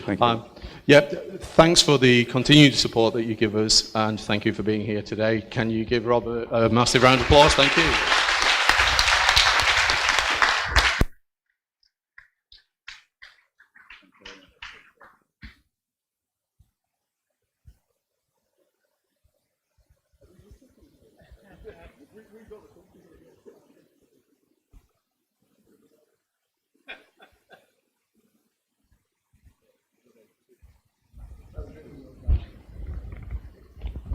So yeah, thanks ever so much again, Rob, for sharing all that great stuff with us, and to Jeff and for doing most of the interviewing, and for Duncan as well, stepping in Jackie's unfortunate absence. So I think we should probably move on to the last session now. So if I could ask Jay and Jabril to come back up, and feel free to sit on the sofa, take a comfy seat on the sofa, and then we shall take some questions from everybody. There's a couple that have come in, so I'll give you the mic, Rob. Right. I'll need the mic. You won't be able to. You won't be able to read my writing, so I shall read them out. But Jay and Jabril, do you want to head up, so that you can sit here? And if you three want to take a seat, and we can share the mic around. And I'll run around the room with this mic, and you boys can play with that mic. So the first question that we've had is, so there's if a patient was to be coming to your centre to be treated with focused ultrasound, and they also had scheduled to have laser eye treatment for cloudiness post cataract treatment 2 days prior to their focused ultrasound procedure. Would that be something that would concern you as a group of clinicians in terms of offering focused ultrasound 2 days after that? Or what would be your advice to such a patient? It's not personal to anybody in the room, it's a generic, general question. Yeah, absolutely. Again, Jibril, correct me if I am wrong on this. I don't think there should be any issues with having the focused ultrasound treatment 2 days after having laser eye surgery. Well, that was a nice, easy answer. Great. The next one could be particularly difficult to generalize, but I shall do my best. If there was a late octogenarian, so approaching 90, concerned about how bad their essential tremor might become, and I'm guessing this is a little bit of a how long is a piece of string question, But it's more about how bad can it get, essential tremor? How progressive, how bad can it be? It can get extremely severe. So, so we use a tremor rating scale, and where I have seen people get the maximum score on the tremor. So it can get extremely severe. Functionally, it can be practically very disabling. They can't do any of the things that we take for granted, as Rob said earlier, like, tying a shoelace, buttoning up the shirt. Everything can be quite difficult. So it can get quite severe as it progresses. Yeah. Fortunately, not in everyone, but there are cases where it can get very severe. Yeah. So I'm guessing your advice in such a situation would be to get referred to a movement disorder neurologist. Yes, absolutely. Yeah. And get some proper clinical advice. Yeah. Yeah. Okay, that's good. And then the other thing, just then I'll shut up. You'll be pleased to hear. Is we understand that the focused ultrasound is not available in children, but it's an over 18s therapy. Is that the same for deep brain stimulation? And do you see a time in the future where children, because obviously it's what they call a bimodal presentation, isn't it, in terms of essential tremor, so that there are a significant number of children that do suffer from it. Yeah. Are there any options for children? Or what do you do in those cases? Yeah, as somebody who has actually done deep brain stimulation children, I will ask Jibril to answer that one. So I started the DBS service in Oldham, in the pediatric service. DBS is available for pediatric population. The type of disease and the condition treated in pediatric are very different from adult. So tremors are possibly not particularly frequent. Dystonia and some form of genetic Parkinson are treated, but mainly in pediatric population is dystonia, primary dystonia or secondary dystonia. Thank you very much. So questions from the room? Raise your hand. There we go. Right. You're in first. Rob raised a point which reminded me of an issue that I've often thought about. Rob said that he gets some relief by stretching. I wondered for some time whether muscle tone is an issue and whether improved muscle tone helps.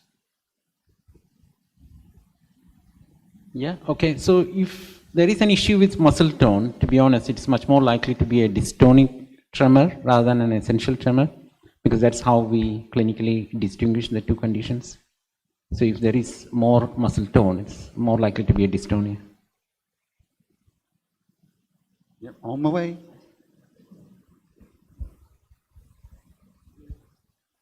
I would like to know, how does one go about getting from going to a GP to get a referral to the clinic? What are the steps involved? So in the ideal world, what we would expect is the GP to refer to a movement disorder neurologist locally, and then the movement disorder neurologist doing an assessment and then referring patients on.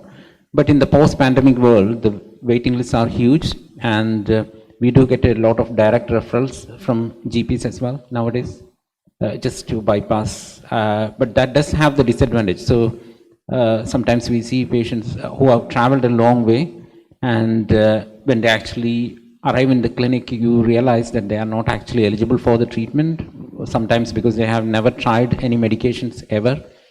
So currently it is licensed only for medication refractory tremors. So it is best that a movement disorder neurologist assesses the person first before doing the referral. But as I said, if somebody has been diagnosed before and has had tried treatments, there is no reason why you cannot be referred by the GP. Yeah. And a follow-up question to that is, what is the waiting list for the ultrasound treatment? Jibril, do you want to answer?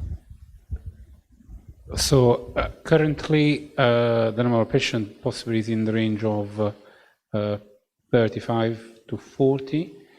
So we are doing 2 cases a day. From January, we should be able to go up to possibly 3 cases for a total of 6 patients per week. from January onwards. So if you are referred to our, sorry, a month, yeah. If you are referred to us, more likely within 2 to 3 months you will have the treatment. 4 months, really.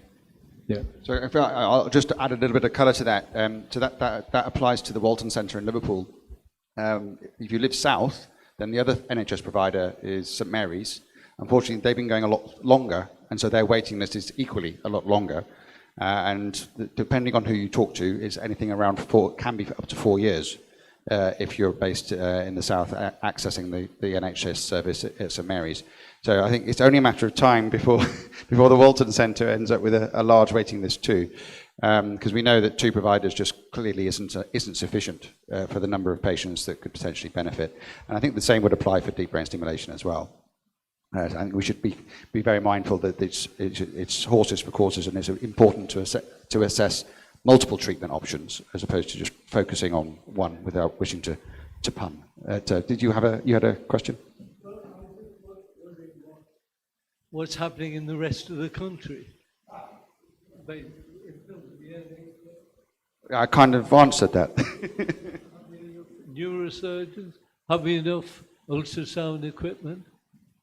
So I'll answer that for you. The strategy of NHS England has been to actually provide 2 machines for essential tremor, one in the south, one in the north. The one in the south has got already a waiting list of possibly 3 to 4 years, and the one in the north should take on part of the cases of the one in the south. In other words, everyone who lives Birmingham or above should be referred to us, and they should actually, and St Mary should treat the south of England.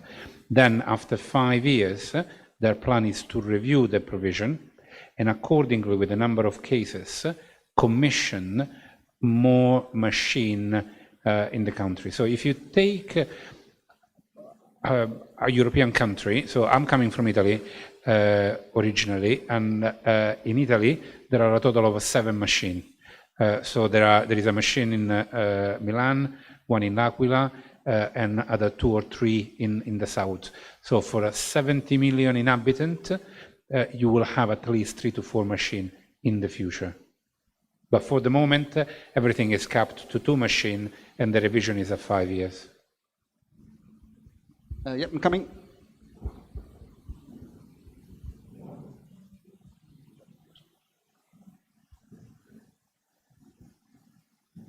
I think James will probably know, it's a sort of supplement to your answer there. In Scotland, there is a research machine in Dundee where they will allow, the Scottish Government, bless them, will allow research to take place at the University of Dundee, which is attached to the same building as Nine Wells Hospital. For some reason, they won't allow NHS treatment at the research facility.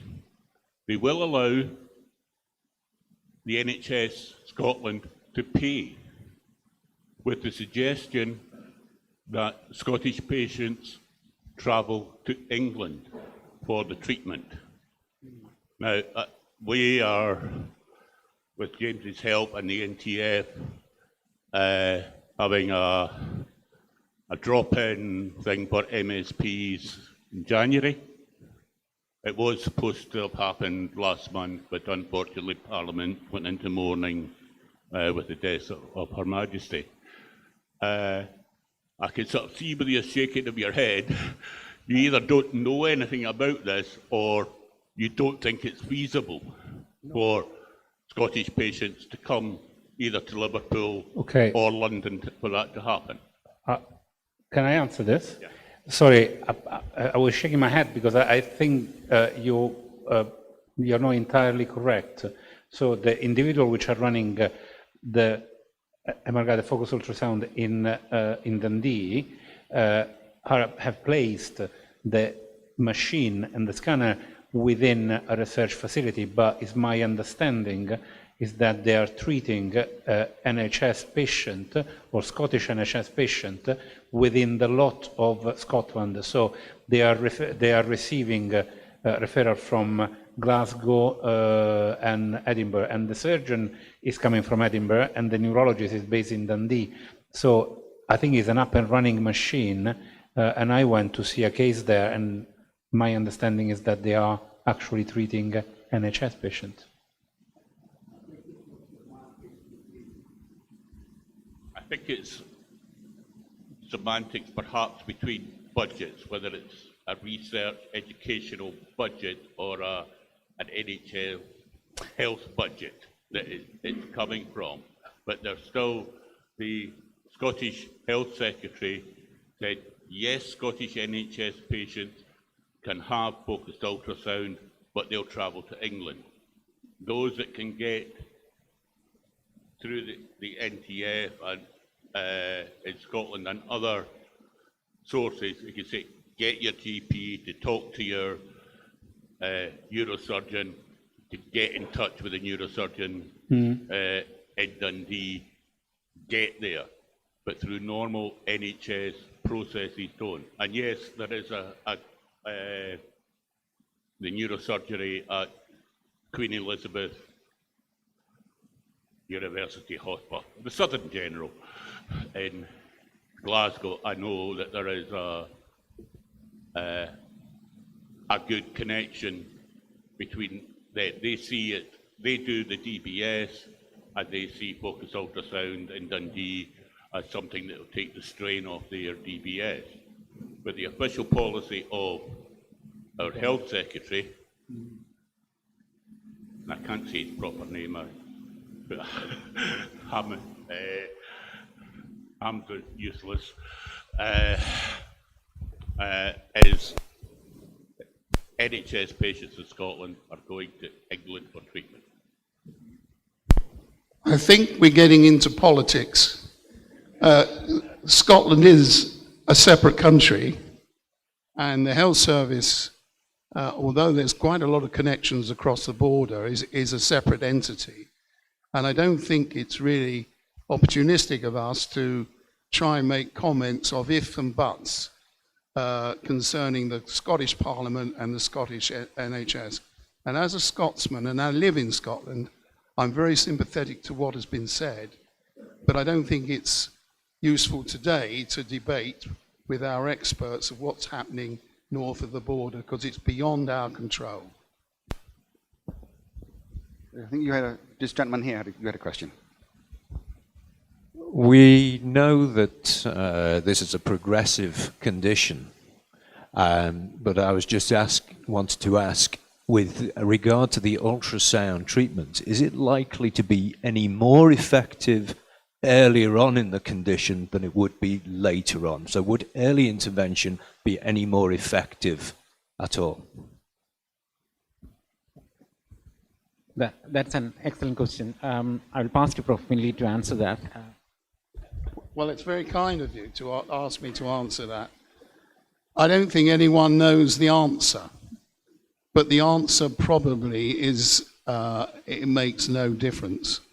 And the time for having treatment is when treatment is needed. And that be dictated by the functionality and the needs of that specific patient.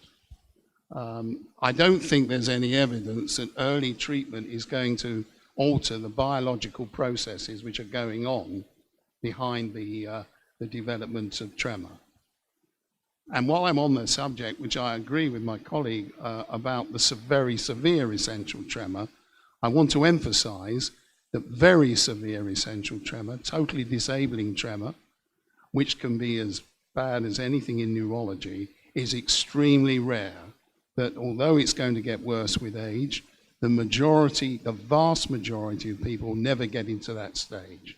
So I think you'd agree with that. And I think it's important that you don't go away thinking, gosh, I got that to look forward to, because the vast majority haven't.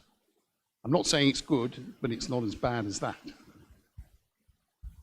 Any other questions from the floor? Yep, got one here from Rob. I'm just wondering whether or not, is there anywhere in the world where the numbers of people that have tremors is actually quite a lot less than other places? Is there anything in that?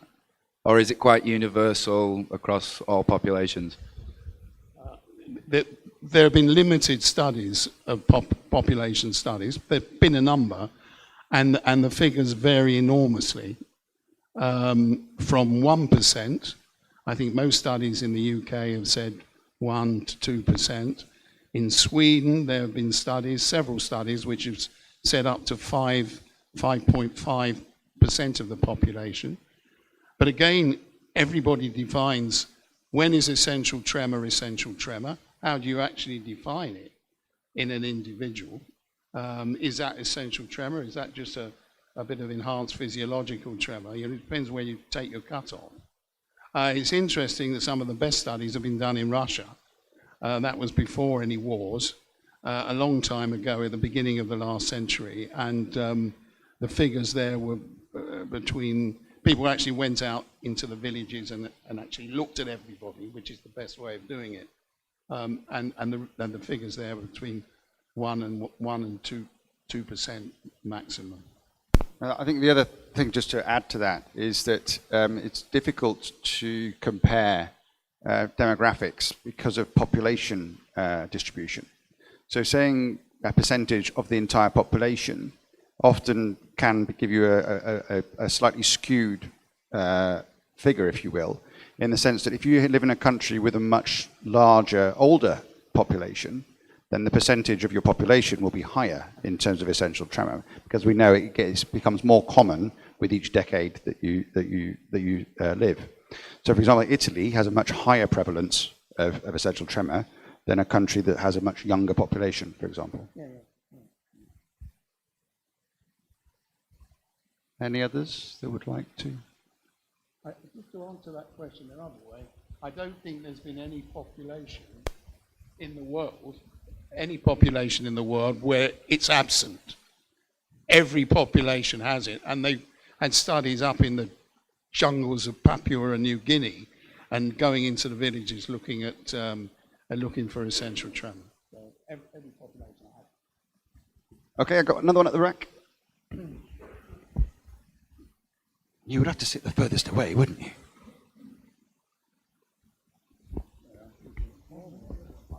Nearly there.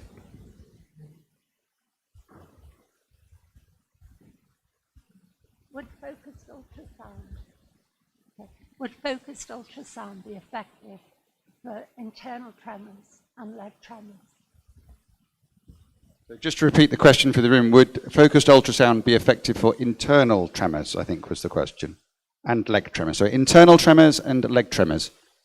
No, it won't be effective for internal tremors. Leg tremors, as far as we know, the answer is no. Thank you. Sorry. Another question over here?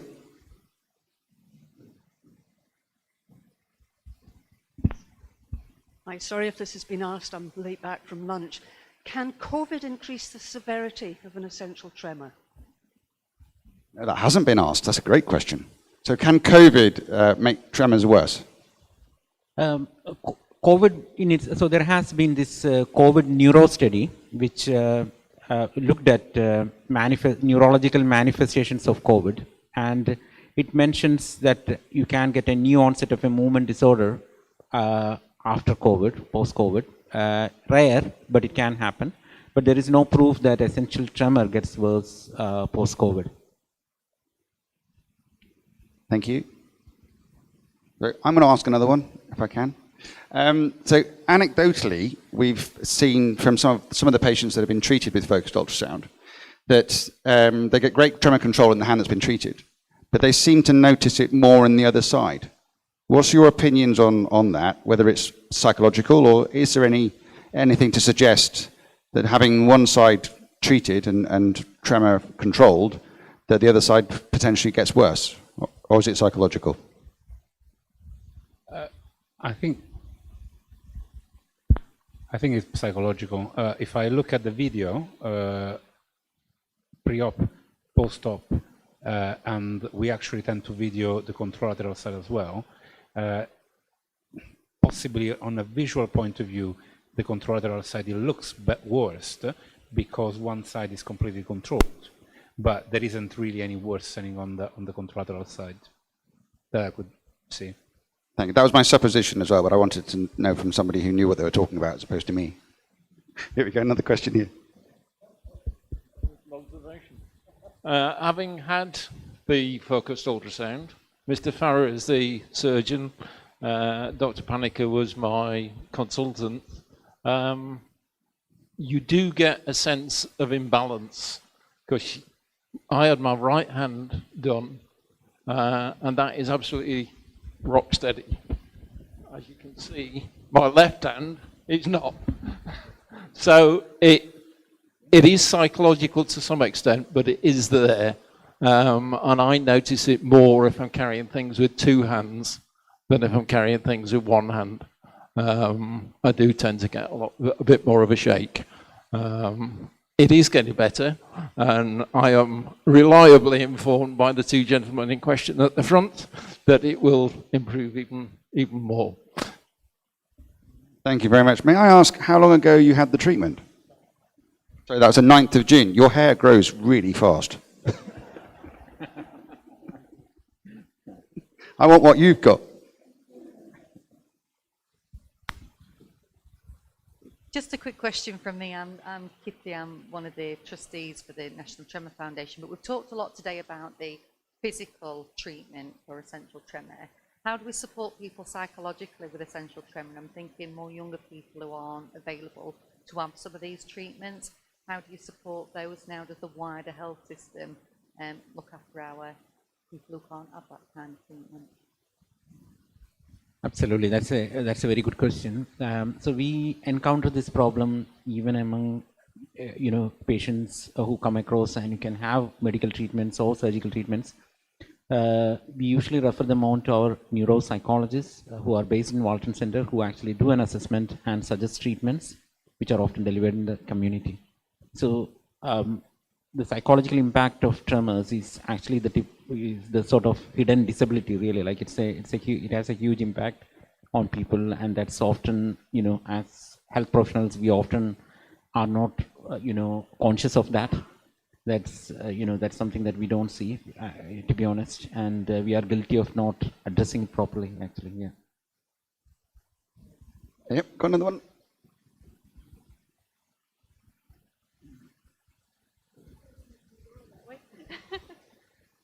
Hi, yeah, I was just interested because I've had essential tremor pretty much since I was born, but I know that it can come on at any time. So I was just curious, is there any reasoning why, for instance, someone might be born with essential tremor versus why someone might develop it at like age 60?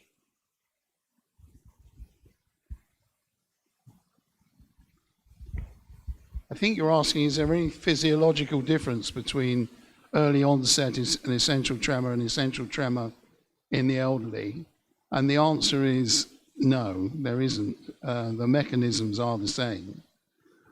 With the elderly, you always get elderly patients, and I put myself in that group, we're not clean. We're always a bit ragged, and there's always other things going on in our nervous system just because we're old. And so there are differences, but fundamentally the tremors are coming from the same source, and they are the same, though frequency slows down as you get older, but it's basically the same. Does that answer your question?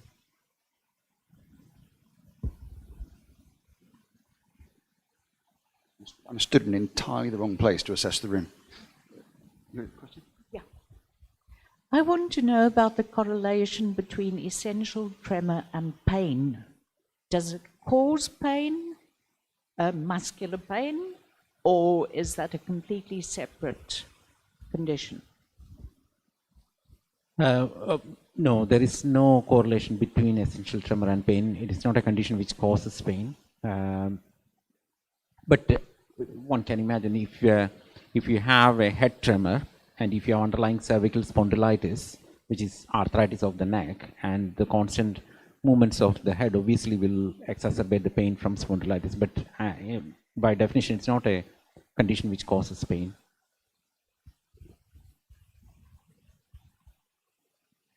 I feel like an auctioneer. Has anybody got any more questions? Going once. Well, in which case, I will thank you all for coming. I would especially like to thank Prof for leading our day today and for introducing our esteemed guests and speakers and for leading the expert panel. Thank you, sir. I'd like to thank Dr. Jay Panika, Mr. Jibril Farrar, for giving 2 fantastic talks and also for staying for the expert panel question and answer. And of course, thank you to Rob for giving up your day and for being available to answer questions and chat with people and to share your experiences, which I think are invaluable for us to really learn from, benefit from. Thank you. And I'd also like to thank the guys that were manning the tables out in the refreshment area. So the Disability Partnership, Boston Scientific. I'm going to forget someone, I know I am. Karen from doing the wellness area. My colleague Anna with Insightec. And hopefully you managed to glean some information that's useful, being able to have that opportunity to network and just learn a little bit more about essential tremor and what is available or can be available. And I wish you all a very safe journey home, avoiding railways. And I'm sure I'll see you on various online meetups with Jackie and her support group. So thank you very much.